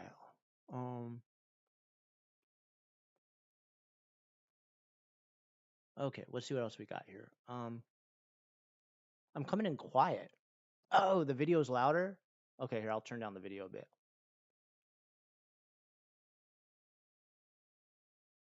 Didn't know about that. Sorry, Osaka. So all the societal pressure is causing her psychological stress to manifest her own otherworld. Cool. Yes. Yes. And I have a feeling it's going to be a lot more than just test taking and breakups and makeups as far as friend groups are concerned. I have a feeling there's a much more monumental thing going on in her life than just that. Where there is Silent Hill, there is trauma, and I imagine her trauma is far more than an F on a report card. What it is, we really don't know completely yet, but let's continue on. Let's see what else Max has to say. From her friends, family, oh yeah, this guy we're watching, his name is Max. Max Durat. The main website for Silent Hill F gives a few hints. First, the synopsis for Silent Hill F states that Shimizu needs to decide whether or not to embrace a path of elegance and beauty. Second, the trigger warning Madness or horror. Yeah, see, I was right. I said probably there's a dichotomy of like being, polite and the type of person in society everybody wants to see, or like completely, going full barbaric mode and ripping and tearing until it is done. Are you still not using the, hey, can you not scratch the wall?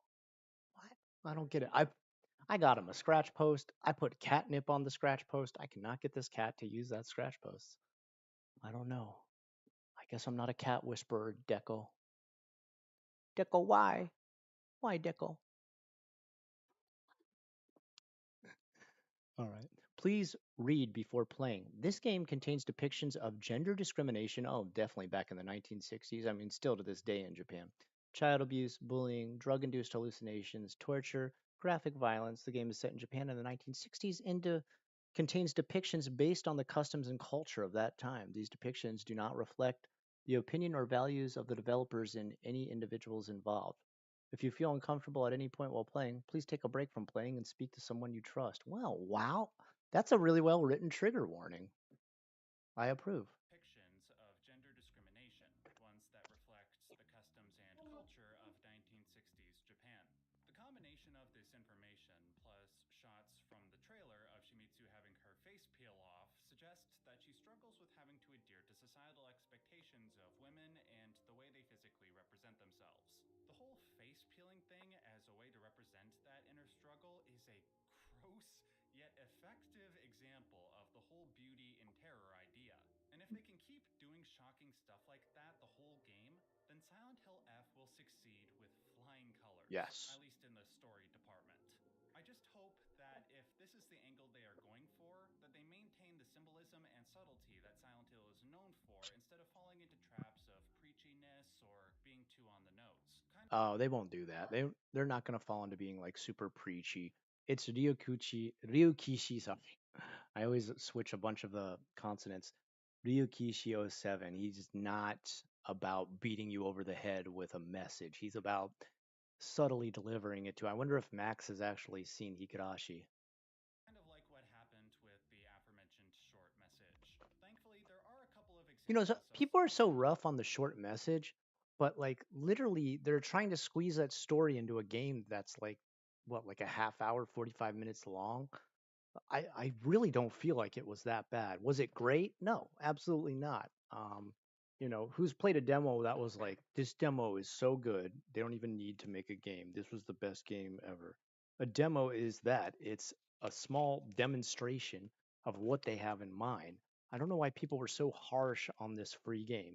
It wasn't great. It wasn't amazing like story, but it definitely followed through with the essence of like um, you know, trauma, dealing with that trauma, and a creature created around that trauma. And I love the name of Sakura Head or Cherry Blossom Head that they gave the name of the monster. I've never heard that before. That's hilarious. Let me just catch up with you guys here, make sure I'm reading everybody. Yeah, Scott's audio is fine, but the video audio is low. Oh, I got to turn that up more? Okay. Shoot. It's hard to find a good balance. Sorry about that, guys. You know what I'm going to do? I'm going to turn on CC's. Symbolism in the trailer that I found encouraging. The monster we see at the top of the stairs seems to be a sort of doll or mannequin that is contorting and self-mutilating, representing what Shimizu might want to do to herself. Ooh. It is a doll.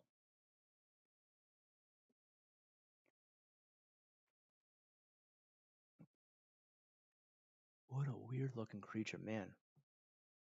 Or how she views herself. Plus, Shimizu's name, Hinako, seems to be symbolic of this. In Japanese, her name is written in two ways. Oh, he actually has the kanji for it? One of the Japanese letters, pronounced hina, is often associated with a type of Japanese doll, a hina niño, which tend to represent the emperor, empress, and their attendants during the Heian period, which likely represents the way society wants her to be. Somebody to be dressed up, look pretty, and used in ways that benefit others rather than herself. Okay. In other words... All right, I did not know that was the kanji that was used. This is the first time I'm actually getting to see that. So like I said before, there could be multiple different kanji used to create the word hina. It changes depending on what you've decided and how you've decided to name your child. Hinako is meant to be an inanimate object, like a doll. Oh, he's got that wrong. Yeah, sorry. Wait. Let me go back. I'm pretty sure he's got that wrong. Let me go back to look at the kanji.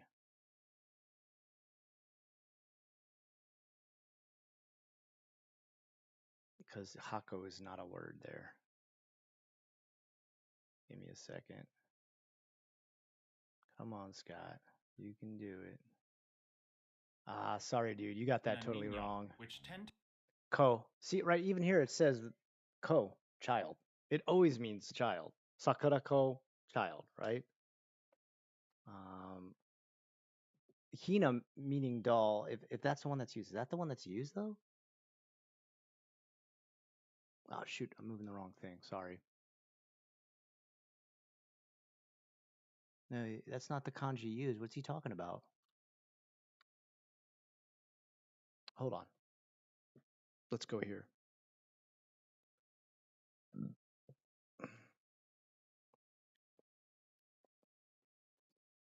Give me a second, guys. So first of all, you got Shimizu, right? This is one for water right here. It totally changes, all right? Just so you guys know, it totally changes meaning when you use it in a name. Whatever it was meant before. I don't know why. I don't know why he's put the hiragana. The hiragana doesn't have any meaning at all. It's hiragana. This one right here is definitely just means child. All right, so I'm not sure why he said hako means object. No, sorry, dude, you've got that totally wrong. And no, I'm not trying to insult Max Durat. He's an incredible video creator. I watch everything he makes. He's awesome, but I don't think he realizes that this kanji right here is always child. It never changes, no matter what the name is. Give me a second. Let me do. I want to see if how many different translations there are for that kanji.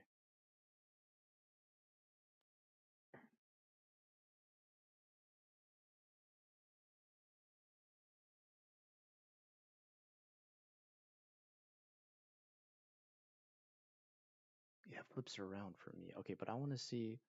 Hold on. I want to just take a picture of it. I want to see how many different meanings this one has.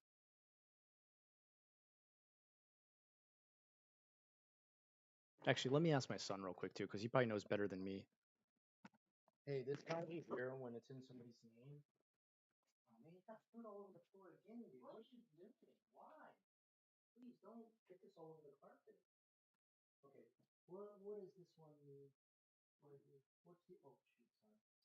What's the often like? What are some of the meanings for this?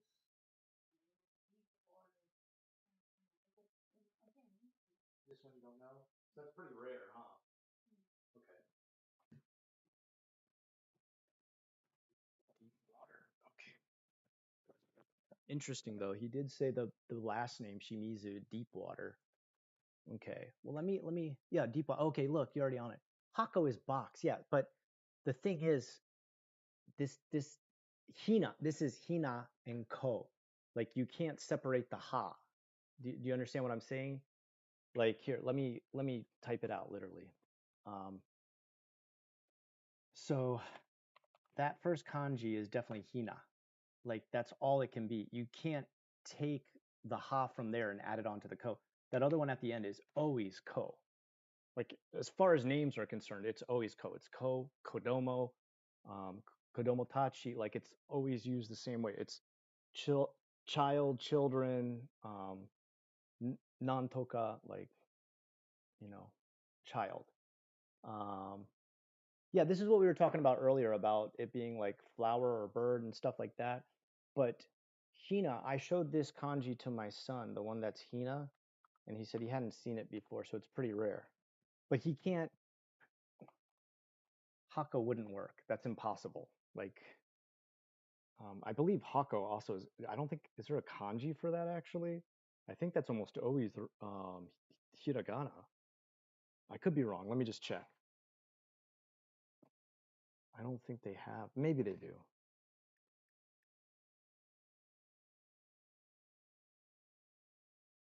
Yeah. There's a kanji for it, but it's totally different. It's absolutely completely different. So what he's saying doesn't make any sense at all. Yeah, Hako's got its own separate kanji. And I don't know if I'm explaining it properly, like if I'm making sense the way I'm explaining it, but there's no way you can take half of hina and add it to ko. Like you can't say hako. Like it doesn't. Aaron, you know what I'm saying, right? You understand, right? Is there a better way to explain that, Aaron? Drowned doll? Drowned doll child, maybe like a drowning child or a drowning doll. But also you got to remember, like, I mean, they're doing Japanese style where they put the last name first.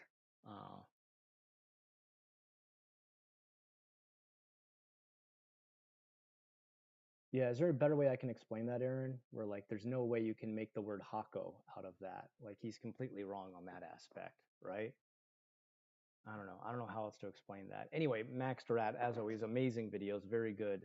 But sorry on this one, your Japanese is off. I'm not, the most amazing speaker, but I know enough about Japanese this. letters pronounced hina. Yeah, that's it. Hina. That's all it can be. With a type of Japanese doll, a hina ninyo. which tend to represent the emperor, empress, and their attendants during. But is that really the kanji that's connected to it? What kanji did he just show there? Sorry, because this is something we've been discussing for a while. Ahina Ninyo. Okay, look at that kanji there. We got that one.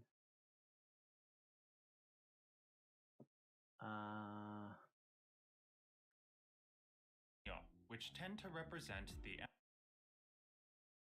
Yeah, but I don't think that's the same kanji. Emperor, empress, and their attendants during the Heian period, which likely represents the way society wants her to be. Somebody to be dressed. And he's right. He's right about that. That is a lot of what's going on here is the tatamae and the hone, the inside and the outside face, how society wants you to act in public and how you actually act, and also how you act at home and how that changes from how you act in person. Look pretty, and used in ways that benefit others rather than herself. Yes. In other words, Hinako is meant to be an inanimate object like a doll, without any personality of her own. The shots of various dolls from this trailer and the trailer that came out 2 years ago support this interpretation, as well as certain lines from this trailer, like, I think it's weird too, to not have a grasp of yourself, to not understand your own feelings. As for where some of the pressure to act a certain way might come from, it appears to, at least in part, come from some of her peers at school. There's this one shot of what appear to be. I want to know which actors they used to be the mocap on this. Like, definitely I've seen this guy before as an actor in Japan, and I did actually try and go and look up, like, who are the actors that were chosen for this, and it's not listed yet, or at least I could not find it. Be drawings of Shimizu with bloody Japanese letters written on top. Does he know what these? According to a follower of mine named Zesty Time, these characters are Shin and Ne. No, it's just Shine. Which translate to die. Maybe Shimizu was cruel to one of her peers, or one of her peers were so envious of Shimizu, setting such a high standard of beauty and behavior, that they were either jealous or broke under the pressure of trying to live up to that standard. Yeah, this is very common, especially amongst high school girls everywhere in the world. Either that, or Shimizu did something so heinous that made her peers wish death on her. That might be true too. That's what I'm saying, where there's some kind of extra trauma, some sort of like monumental trauma involved that is going far beyond just, the basic friendship drama, girl, boy, love triangle sort of drama. I'm sure there's something heavier going on than that. But this can also be used for box. Yeah, I've seen that one before. Fun facts chat box. Drink 2 liters of water per day. Wait, what? Drinking 2 liters of water a day is beneficial to your health and well-being. Oh, did Jonah add that in? Yeah. Oh yeah, Hako does just mean box, yeah. Yeah, I don't understand. Is that something Jonah added in here? Because it's not even like a malicious bot. It's like literally just giving nice advice that isn't like, go check out my OnlyFans website. What is that? That's weird. One part of the trailer that might hint at this is this painting, which depicts a Japanese yokai known as a Rokurokubi, a demon with a long neck. According to the almighty Silent Hill leaker, Aesthetic Gamer, aka Dusk Golem, Rokurokubi are, quote, women transformed by committing an evil deed that's considered a sin against God or nature. Oh, I don't think... There are some yokai that are women transformed, but I think they're already born Rokurokubi. I could be wrong about that, but it's not like Oiwa or Kuchisake Onna, who was like made into a monster by things done to them. I think Rokurokubi is naturally born Rokurokubi. Same with like Futakuchi Onna, like how would that translate? The back of the head mouth woman. I believe they're already born that way. I mean, they are yokai. They're born yokai that way. Yo, what is this? Guys, can you... Hey, mods, go ahead and silence this thing. We'll get rid of this thing. I'm not sure. This is definitely not This isn't Jonah adding this in here. At first, yeah, that took like a really dark turn really fast. I mean, not dark, just got disturbing really fast. Like, hey, drink a lot of water. Now I'm not going to shout it out loud with my son here in the room, but that was very weird. Yeah. What the hell was that? Oh my God. Definitely a bot with a sense of humor. Women transform by committing an evil deed that's considered a sin against God or nature. Let me check that real quick. He might be totally right. I mean, Dusk Golem really knows his stuff when it comes to Silent Hill. I don't think many people know more than him, aside from like Nub Zombie. Sudoku. And I'm not doing this to like dispute people or anything like this. I just personally also want to really know, to be more educated on this stuff. Rokurokubi.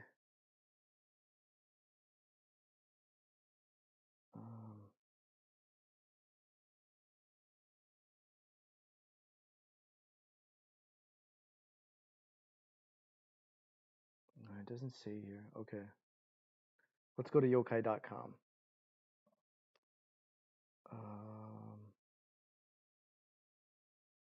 Okay, origin. Unlike most yokai, which are born as monsters, Rokurokubi and their close relatives Nukekubi, which is like one where the head pops off and floats around, it's even worse,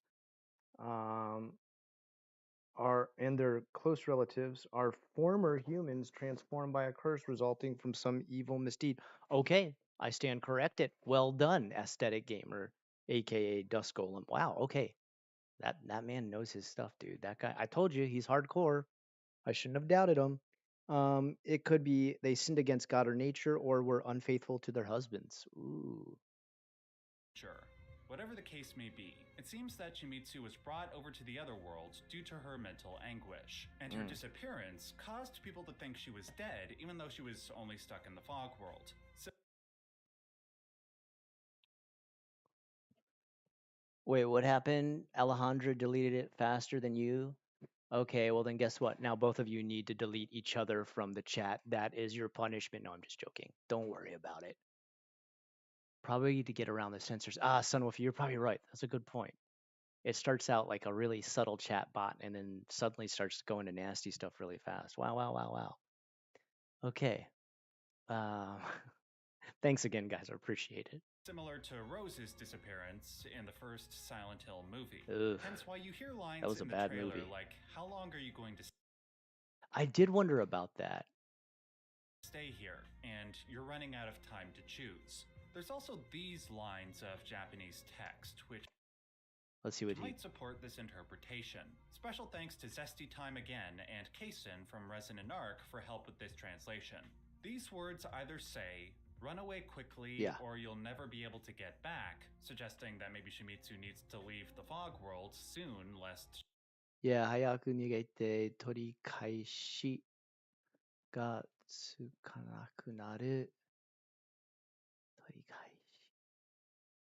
Yeah, kind of like hurry and escape. Yeah. She gets stuck there, or depending on the context, they say, "Run away or you'll be possessed." Oh, Nonetheless, really? I do believe the I don't read information we that, got but from the okay. trailer makes my overall interpretation seem reasonable. But let's turn to some symbolic interpretation that is probably more reliable. The red spider lily flower, aka the Sunwolfie had it. is a famous Nailed Japanese it. symbol that symbolizes death. One of the many names it translates to is flower of the afterlife. Part of the reason for that is that it is associated with the Buddhist festival of Higan, which is a time of celebrating the lives of those who have passed on. A more relevant reason to Silent Hill F, however, is that the red spider lilies are highly poisonous. They were often placed on people's graves in order to prevent predators like foxes from digging up the bodies. Oh, now that I did not know. Okay, that's some interesting science I didn't even realize behind it. It's a poisonous flower that if like predators chew on, they actually can get poison from it. That's really interesting. Wow, so many meanings in that flower. Interesting. Oh, it wasn't showing up for a minute. Oh, okay, okay. No worries. Don't worry. You guys did a great job. Don't worry about it. You guys are on it. Are also heavily associated with death and the afterlife in Japan. Wait. Death and Oh yeah, actually, well, that's the things that they're wearing the masks of. Hold on. foxes, by the way, are Oh, these are all foxes. Really? Why is it portrayed so like malicious? Oh my goodness. Usually foxes are seen as like, I wouldn't say good nature, but at most just kind of mischievous, not like I'm gonna eat dead bodies. are also heavily associated with death and the afterlife in Japanese culture, specifically the kitsune. Yeah. Now, speaking of foxes/kitsune, it appears that Silent Hill F might be taking a page from the Order cult from Silent Hill 1 and 3, and creating their own cult centered around foxes. Moreover, the symbol for this cult follows a similar patterned motif to the Order symbol. As Aesthetic Gamer points out, the 3 clover petals inside Oh, like the triangle with 3 circles in it. I never even thought about that. That is kind of wow, man. He really put some thought into it. I mean, the writer and stuff. Like I'm sure you guys have seen it before. a The big triangle with the circle 3 circles. parallel the 3 circles Yeah. around a big circle. But usually it has mine has a triangle. Hold on. Let me check.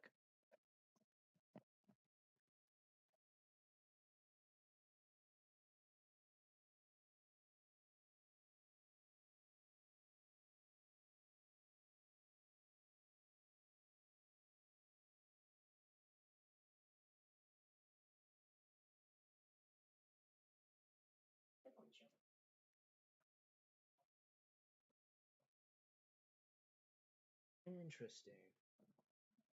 Oh no, that's not a triangle. Now that I see it bigger, I have a keychain with it on it, and this almost looks like a triangle in the middle. But now that I see it way bigger, it's not a triangle. It's kind of more of like a rhombus. Rhombus. And the Order's halo of the sun. There is one other potential parallel between these 2 cults that could end up being very interesting. As the trigger warning on the main website points out, the game features drug-induced hallucinations. As far back as Silent Hill 1, drug-induced hallucinations have been a part of the Order's spiritual practices. Yeah, I was wondering about this. The specific drug that was used, as we know, was White Claudia, aka Oh, yeah. ATV. I say this is interesting not because of the similarity, but because, maybe, this could be one way that Silent Hill F ties into the broader Silent Hill universe. Maybe White Claudia was imported by the town of Silent Hill from Japan, which would not only be cool for the tie-in, but would also help amplify the whole beauty through horror theme, what with a flower causing altered mental states and therefore mental anguish. Right? Like it could be that they made it from spider lily. Since it has a poison, sometimes you have hallucinogenic effects when being poisoned by things like herbal or like mushroom-based fungal. That's interesting. What a good idea. So it's almost like you're teleporting the entire world via hallucinations from a drug that originated in Japan. I love it. Of course, there would have to be a bit of a What did you miss? Everything. You missed everything. PewDiePie signed into chat. He asked if he could collab when I come to Japan. I said yes. I'm going to be huge, Jonah, and you weren't there to help it. We were all celebrating. I've become a millionaire in the time that you're gone, and you weren't there to say, congratulations, Scott. Guess what? You're out of my friends group permanently. No, nothing's happened at all. On here because the lore states that White Claudia is, quote, peculiar to the region of Silent Hill. However, if this were retconned, you could say that the word peculiar meant that it is a foreign flower that shouldn't be in Silent Hill, rather than a flower that is specific to that region. Okay. Anyway, I would be okay with that, provided the explanation doesn't get too convoluted, but we'll see. And that was pretty much all I had to say about the trailer in terms of story detail. I'm sure there's plenty of stuff that I missed that you guys want to point to. Oh yeah, you did. I like a sassy bot. I like this. Sassy bot came in. It was quite sassy. Very flamboyant.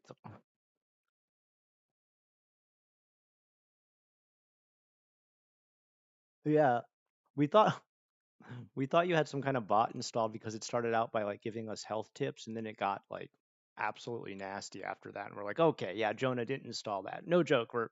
It really did happen. It was kind of very weird.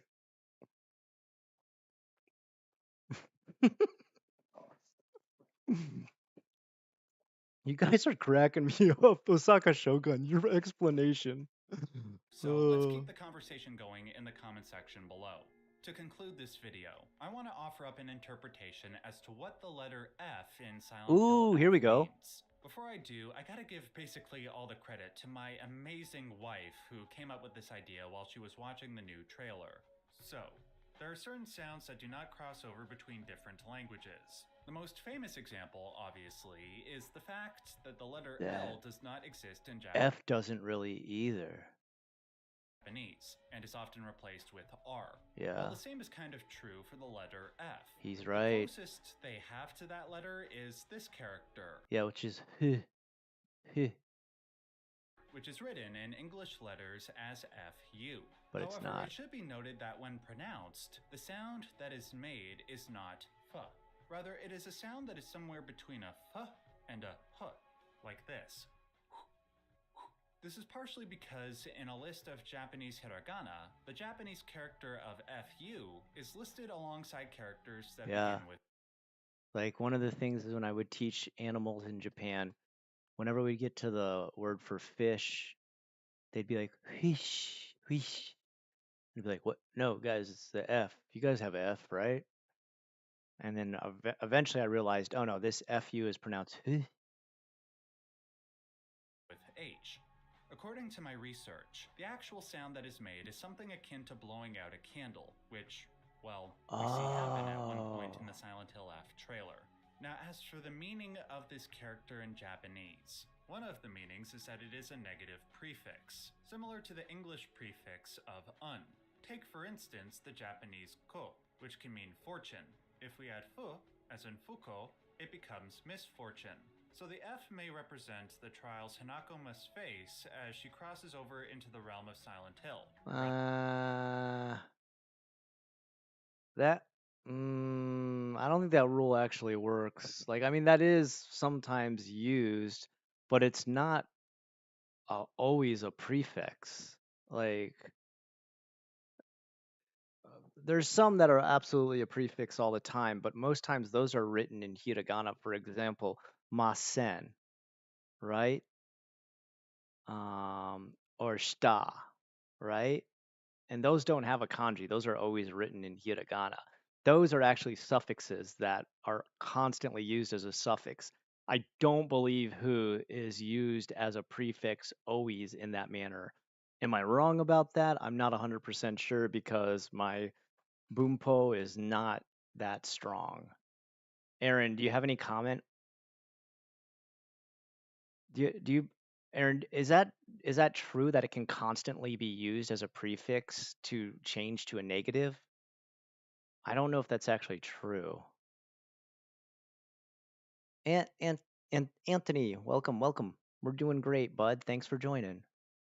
Is that really constantly used as a prefix to like change things to negative? That's a good way to explain pronouncing hu. Like blowing out a candle. Yeah, so I like that. He's completely right about that. And it may also be done in the same way that you've got the a oni and the hu oni, where like the one is the mouth of the crying baby screaming as it is brought into life, and the hu oni is the one that is the death rattle that checks you out as you leave life. Kind of in the same way that he's talking about blowing out the candle. Okay, so it is true. Okay, all right. Your grammar is far better than mine. I don't. I literally like memorize words and patch them together to make my sentences. My actual grammar in Japanese is pretty miserable. Fuben. Okay, not. Oh, that's true because benri is convenient and fuben is inconvenient. Damn. I'm like literally just learned this now. How bad is that? Shit, I didn't even realize that. Interesting. Oh, so whenever it's put into that kanji, okay, it constantly changes it to the negative version. Interesting. Interesting. Okay, wow, that's going to help me out a lot with my Japanese lessons. Rather inverse place of reality, where she is tormented and has to overcome her struggles. In this theory, we can see how the F in this Silent Hill game could be an all-encompassing symbol for the game's overall themes and helps clarify how the series could expand into Japan. It maintains... But what if the reason the F is there is because it's not supposed to be Silent Hill F, it's supposed to be Silent Hill. Did you guys ever think about that one? I'm going to make a whole 30-minute video about how I'm right about that.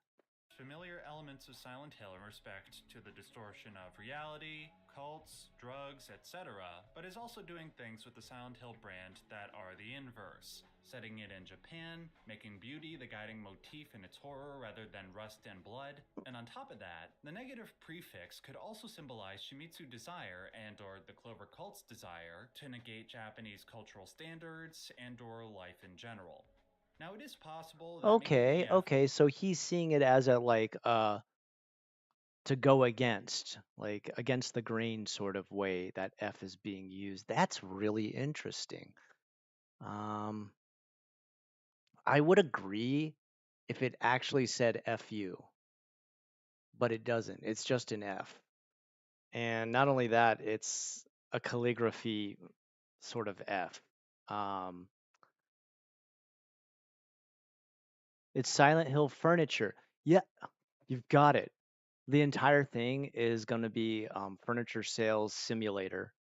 And that's going to be the horror about it, is that due to her poor grades and not making any friends in high school, she became little more than a furniture saleswoman for the rest of her life.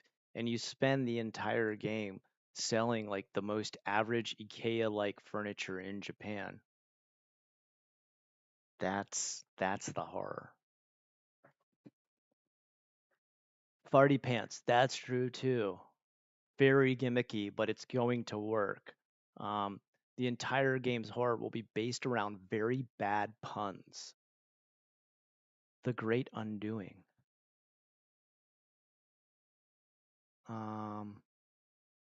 Flowers? I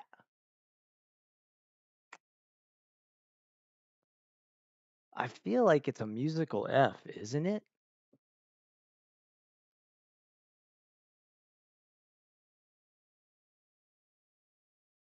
Oh, that's what that is.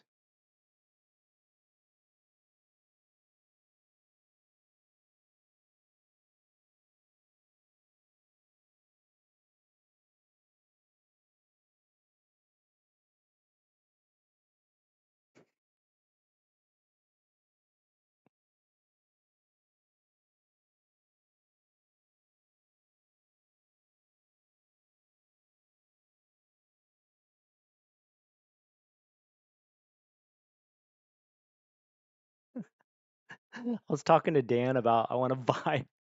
He's got a VR headset I wanted to buy, and he said I don't use it that much.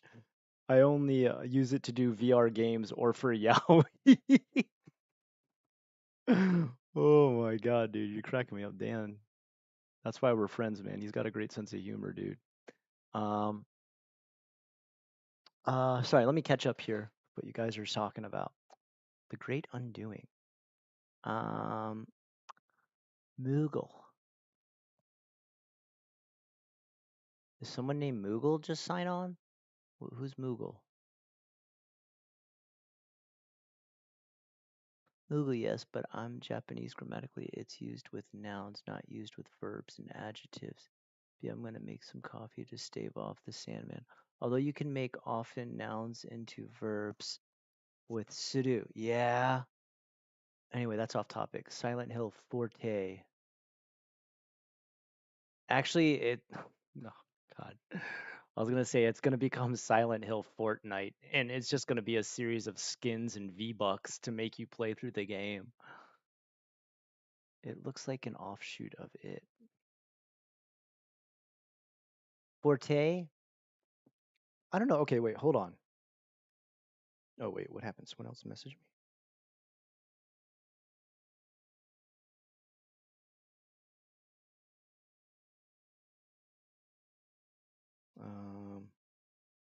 What does the F in Silent Hill F mean?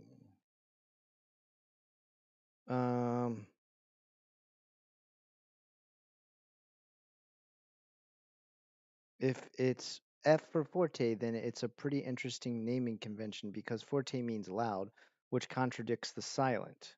No, it doesn't always mean that. Forte has like, I, yeah, it's a skill, like your forte, like what you're good at, right? That's the same spelling, right? Yeah. What the hell? What are they talking about? I mean, it can be used in that other way, but this person doesn't know what they're talking about. That's weird. Someone was wrong on Reddit. I thought everybody on Reddit was like either a scientist or a rocket scientist or a brain surgeon. I could have sworn that was true. Okay. What does the symbol in Silent Hill mean? Oh, no, wait. That's talking about like the little whatever symbol.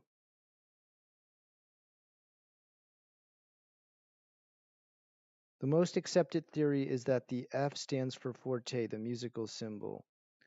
There are a few big indications that the theory could be correct. I'm not going to get into those right now. Okay, so within music, F as in the word forte means for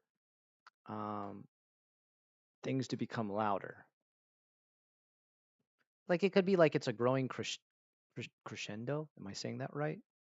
A crescendo is like when the music slowly gets louder and louder and louder and louder. I mean, that would make sense. All right, anyway, let's move on. Represents, as some people have said, the forte symbol in music, which indicates that something should be played loudly. Yeah, see, that's what I thought. Or it could be as simple as being the first letter for the word flower. But hey, so much of the fun of Silent Hill games is reading deeply into things. At the moment, I like my wife's theory the most, and it's not because she's my wife, I promise. Anyway, that's my analysis. I would love to hear your thoughts and theories in the comment section below. Make sure to like this video if you liked it, and if you want to see more Silent Hill analysis from me in the future, make sure to hit that subscribe button so you don't miss out. Until next time, remember to stay safe. Well, I think, guys, tonight in our little gathering here, we definitely came to the conclusion that Jonah is right, and it stands for Farty Pants. This is definitely Silent Hill Farty Pants. And you'll get to trade out your skins and stuff and play as SpongeBob. You've got to get food for Gary and stuff like that. I think that's what's going to happen. Forte would be the loudness of trauma, the endless crescendo of memories. Yeah, like I feel like it's kind of like things. I mean, that's kind of like what happens with the game itself. Like you start out already in a place that's kind of miserable and traumatic, and then things start to get worse and worse as you're there in the game. Like, I mean, even I just finished Silent Hill 2, and you go into this like these places full of squalid dilapidation, and you were there breaking everything, smashing the enemies, knocking things open, breaking down doors and stuff to get in there and, take stuff and try to survive through the trauma you're going through. And then it gets even worse and becomes the other world, and it's a more disgusting, dilapidated, flesh and blood driven place of like horrific proportions. So I feel like that's kind of what happens, is that even though we do see a juxtaposition of having fort as meaning loud, with obviously our title being Silent Hill, I do understand how it could be like the growing volume of music or presentation or whatever's going on. Yeah, Farty Pants. It's definitely Farty Pants, so like I'm pretty sure Jonah's right. Silent Hill Farty Pants. There's no question. Jonah's got it. All right. Unlove, unfriend, undo. What do you mean with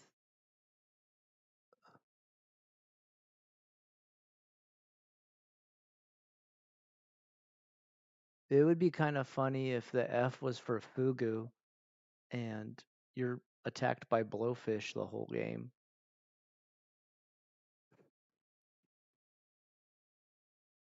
Let's see here. I'm trying to find where you guys had this conversation where you said if it meant for unfriend, it would be the loudness of trauma. Silent Hill Farmville. Dude. Oh, I love it. It's just a pay to win garbage gotcha game. Oh. Awesome. Well, hey guys, wow. I didn't expect to get into that deep of a conversation about this, but that was super interesting. Um,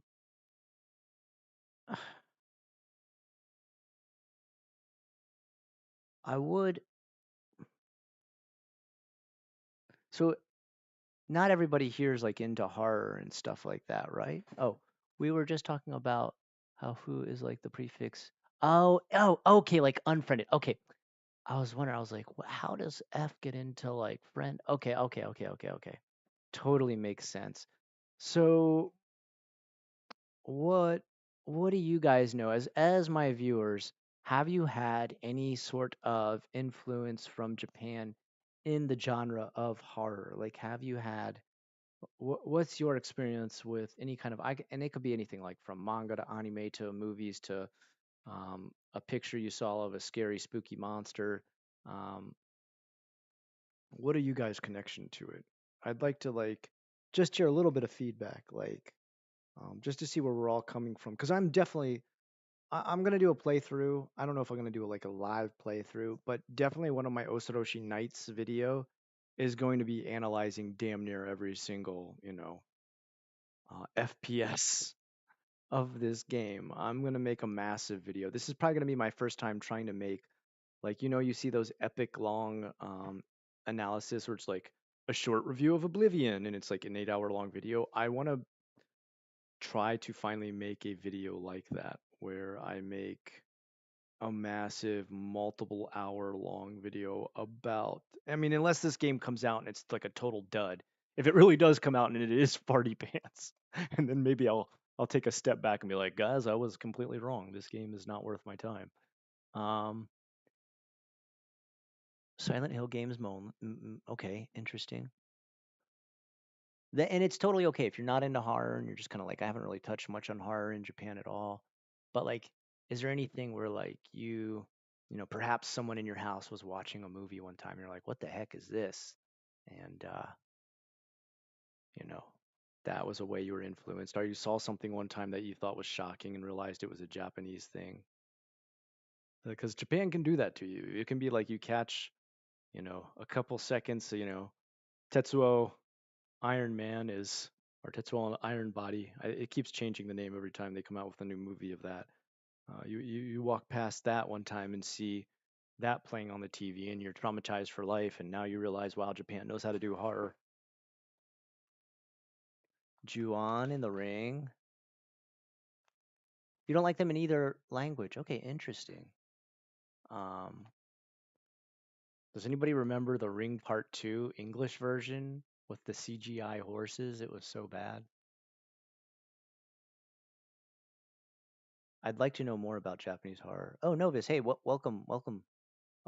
Hey, you're definitely going to learn a lot more with this channel and my other channel, Satoshi Nights. I'm definitely making a massive video on this game when it comes out. I can't wait. I wish it would come out during summer so I could spend the whole summer playing this game.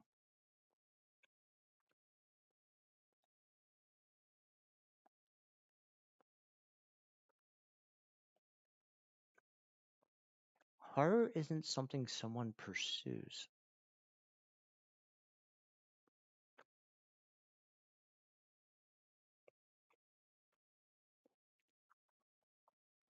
I don't know if I would say I pursue horror. I do pursue the feeling of being horrified from the storytelling sense.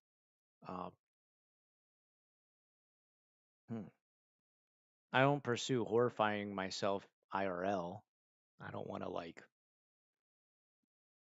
get into a massive car accident to see how horrific it could be, or, you know, watch and/or cause murders. That's not cool. I'd like to keep it completely fantasy based, but I do enjoy the. I enjoy getting like deeply frightened by something psychologically scary.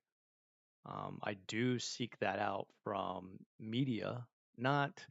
Although I shouldn't say that completely, because like I don't want to go watch like cartel videos or something that'll scare me and disturb me, but I don't feel like, oh, that was great. So glad I felt that. Well, I guess then again, that's back into the world of reality. I do pursue the feeling of being scared by fiction. There.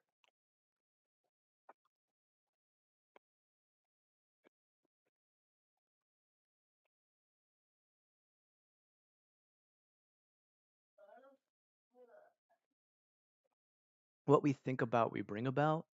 But does that work when you're thinking creatively? I mean, like I creatively in my mind write, draw, and illustrate a lot of like horrific, disturbing, sort of dark fantasy, grim dark, sort of stories and stuff like that for my fantasy world stuff. But I don't propose to live in a world of, suffering, pain, and torture, and darkness, and tyrannical rule. Um,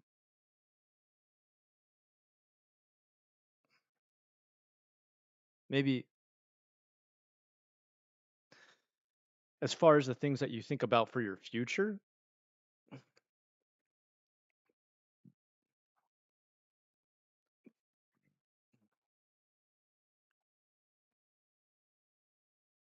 I love psychological horror, especially when it's tied into the spiritual and cultural aspect. Yeah, I love that kind of stuff too, Sun Wolfie. Yeah, yeah, yeah. Yeah, I don't think novice, yeah, and I agree with you 100%, and I don't think that's where Osaka Shogun's going with this. I do understand the idea of manifesting via thinking, but I also feel like there's a border between creative thinking and actualization. I don't think anybody creatively is pursuing um, the fruition and real world actualization of the creative things they come up with. Um,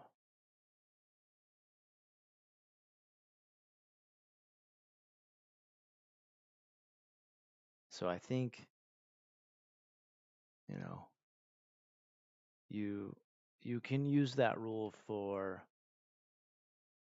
future contemplation for one's own life, but I don't think that rule can cross over into the world of creativity, as there's many um, ultra dark creatives who have not made their life ultra dark. They instead became, profitable, rich, or and successful from some of their darker ideas. You're curious about Hellraiser, all right? You should definitely. I mean, if you like Hellraiser, you should definitely read all of his books and get into Tortured Souls too. Tortured Souls are really interesting. I like Tortured Souls kind of even more because they hover between like life and death, whereas Hellraiser, it's like they've definitely already died for the most part. You're 2 hours late, dude. You've only missed one tangent then. You're okay, Mr. Boot. This has mostly been all about Silent Hill F. As is everything okay?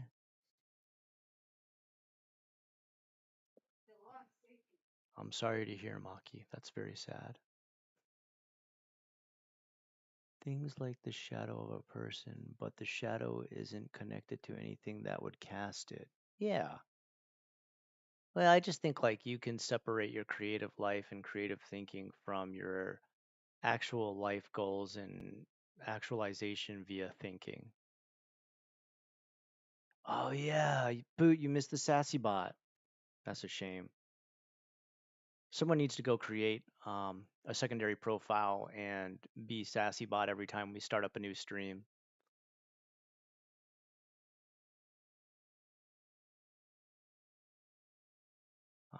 you could start it out by being like, waking up and stretching every morning will help both joints, muscles, and connective tissue.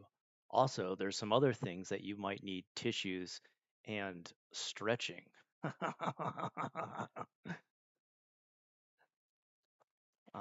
kind of how SassyBot works.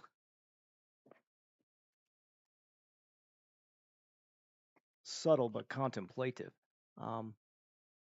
Yeah, the bot was inappropriate. My mistake in life was thinking my mind was a private little sandbox that didn't have effects in a so-called physical reality. Oh, I think like mentally. You guys liked my version of SassyBot? Thank you. I think definitely, mentally what you're thinking and carrying on in your mind throughout the day most definitely affects your mental health, no question. And your mental health definitely affects you physically, and your physical body affects the physical world quite actually and realistically, second by second, day by day. Um, the trailer looked very 2000s style game trailer. Yeah, that makes sense. I would say you're about right on that one, Mr. Boot. I think you're going to find a lot of times when Japan makes a trailer as opposed to America, there's a lot of like vertical slices in the American style. I would actually, you know what? I don't want to say American. Western style trailers tend to be heavily based on vertical slices and CGI cutscenes, whereas um, the Japanese style tends to be a little bit of both, but also never tends to rely too heavily on gimmick or action scenes. More so, I think, heavily leaning on um, story-based content that gets us interested with, story-based teasers.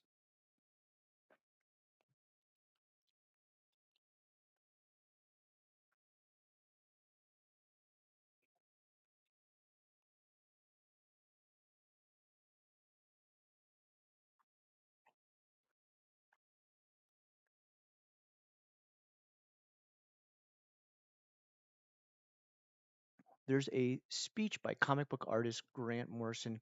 He talks about how we call chaos magic and how it mixes with art and creativity. Damn, that sounds super interesting. Is that on YouTube?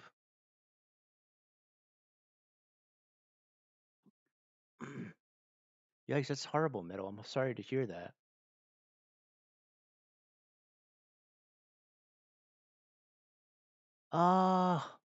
Okay.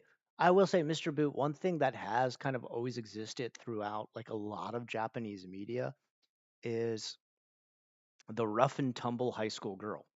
Like high school girl with machine gun, high school girl with chainsaw. This has been on display for a very long time. Hold on.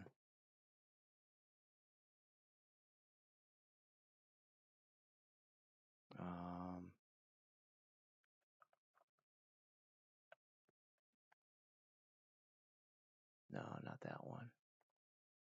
Did I spell this wrong? Hold on.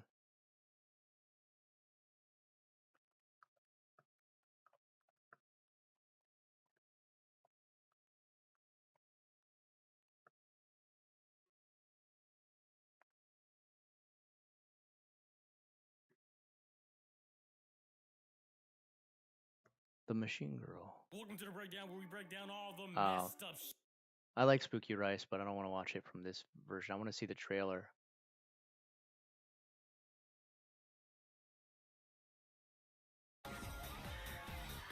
Like, this has been really common.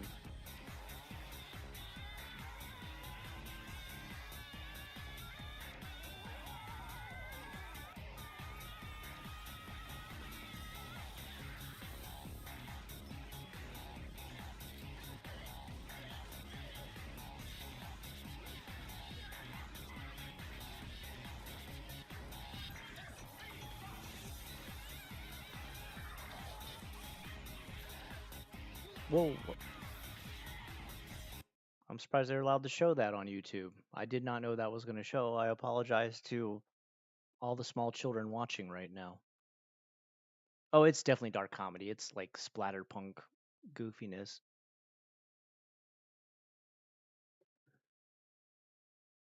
It's a long video, and it's Grant Morrison. I'm gonna have to check that out. That sounds awesome.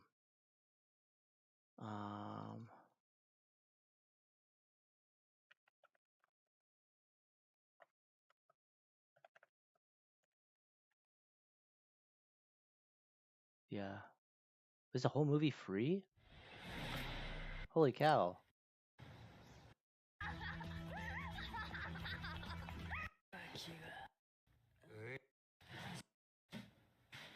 Oh, there we go.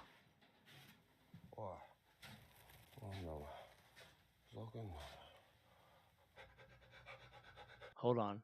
Machine.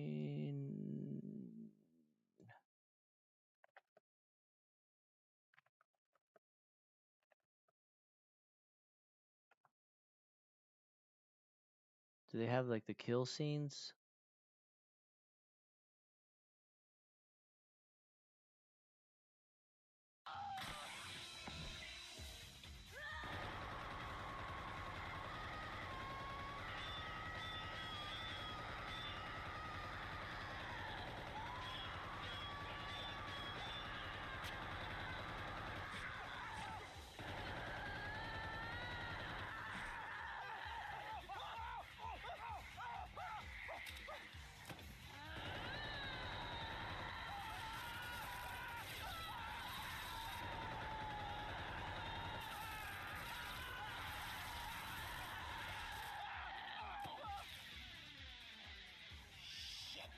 She's pretty damn good. Wow, best dubbing ever.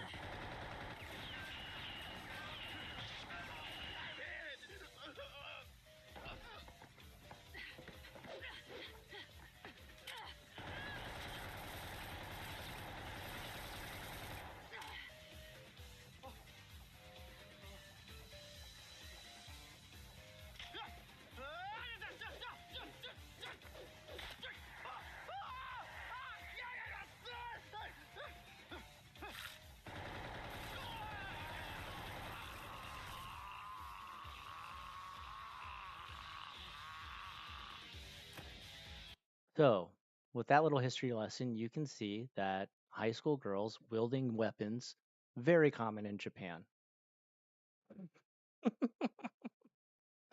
Unrested, how's it going? Dude, I remember your years ago height of the J-Vlog. Glad you're still about it.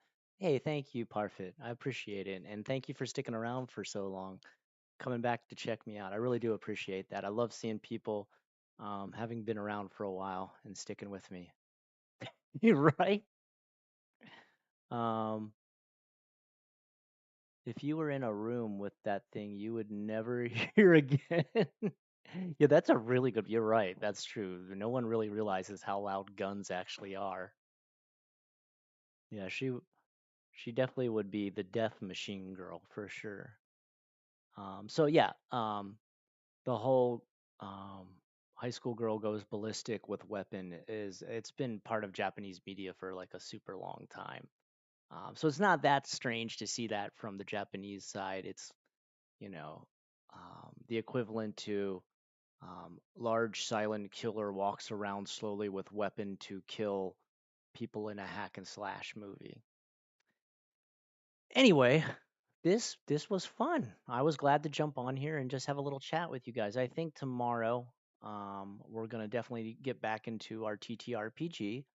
I do want to say today I'm signing off a little bit early. I need to catch up on a lot of stuff.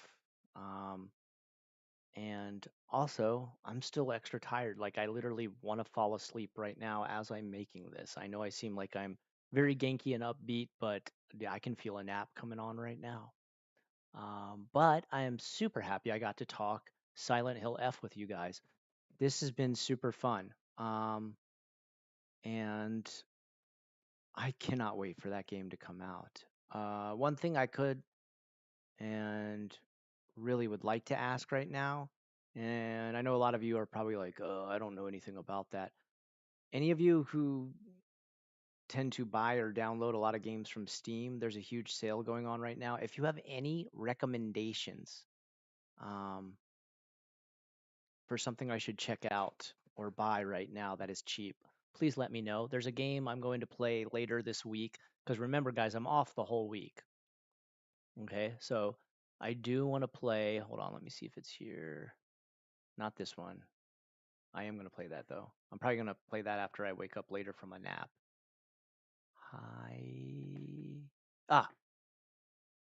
Haison Meguri. Haison Meguri. I want to check this out later. I bought this to play with you guys on stream. And when I told you last month I have hope for Silent Hill and you said stop hoping. Hey, did I really say that? I remember the game Galarian. Of course. Did I really say that? Galarian was actually like part 1 of Hell Knight, right? Like Hell Knight's connected to that whole series. It's the underground, you're moving around, kind of like old style dungeon crawl. Did I really say like don't stop hoping for it? That was like last month? Really? Was I like negative about cuz the only game I've been negative about so far as Silent Hill is concerned is that what was that really bad mobile game that they came out with? That was atrocious. Anyway, if I did say that, I'm sorry, Mr. Boot. You were right.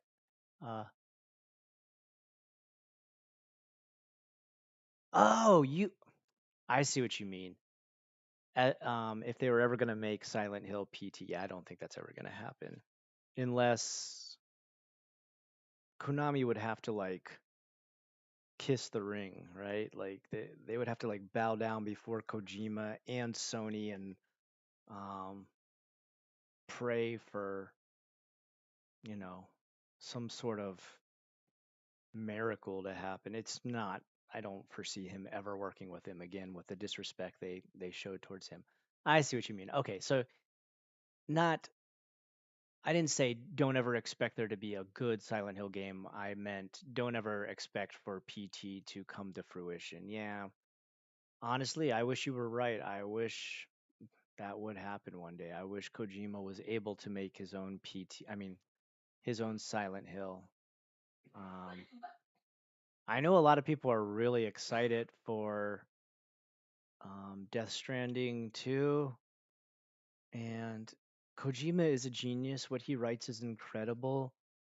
I wasn't a big fan of Death Stranding 1. Please don't hate me for that, but I felt like, his stories are kind of a mess. They're like all over the place, but they like shine with a few bright ideas. But Death Stranding just seemed like this is all a big mess, and the final payoff is like not that exciting to me. That's just my personal opinion. I understand other people like it, and Death Stranding 2 just looks like even more scattered ideas that probably within a bubble, each of them are very cool, but they've all kind of been crushed together into this very strange, hard to follow story, which that's fine. I mean, that's Kojima. His stories are always hard to follow, but they're all very well written, and he is definitely a genius. So maybe this one will enlighten me more, and I'll love it a lot more than his older stuff. Who knows? Anyway, I am literally passing out as I talk to you, so I'm going to go ahead and Kojima annoys me a little bit. You can clearly see he wants to be, yeah, he definitely wants to be a filmmaker. I don't know why he doesn't do that. I don't know. You're totally right about that. The emails were all written by some old English guy, regardless of the character or how you would think they would come across from their appearance. Focus on DS2 anyway, and Death Stranding 2. Oh, I see what you're saying. Yeah, I don't know. I'm not. I feel like I do feel like if Kojima ever made a completely horror-based game, it would be one of the best horror games ever made. Like it would go down in history as like, I can't believe this is a game and I actually got to play it. I don't think that's ever going to happen though. I think he's more excited about his sort of wild, sort of gray area social virtue signaling aspects of Death Stranding. Anyway, I gotta go. My brain is breaking down as I talk. Love you guys. This was super fun. Love just hanging out with you guys and just talking shit about things we're all interested in. Thank you for joining me for this. I'm a 70% movie maker. That's why Death Stranding is a walking simulator. All right. I'll see you guys. Mr. Boot, are you on the Discord? Mr. Boot, you need to join our Discord and talk with us there. I think we'd have many a good conversation. Love you all.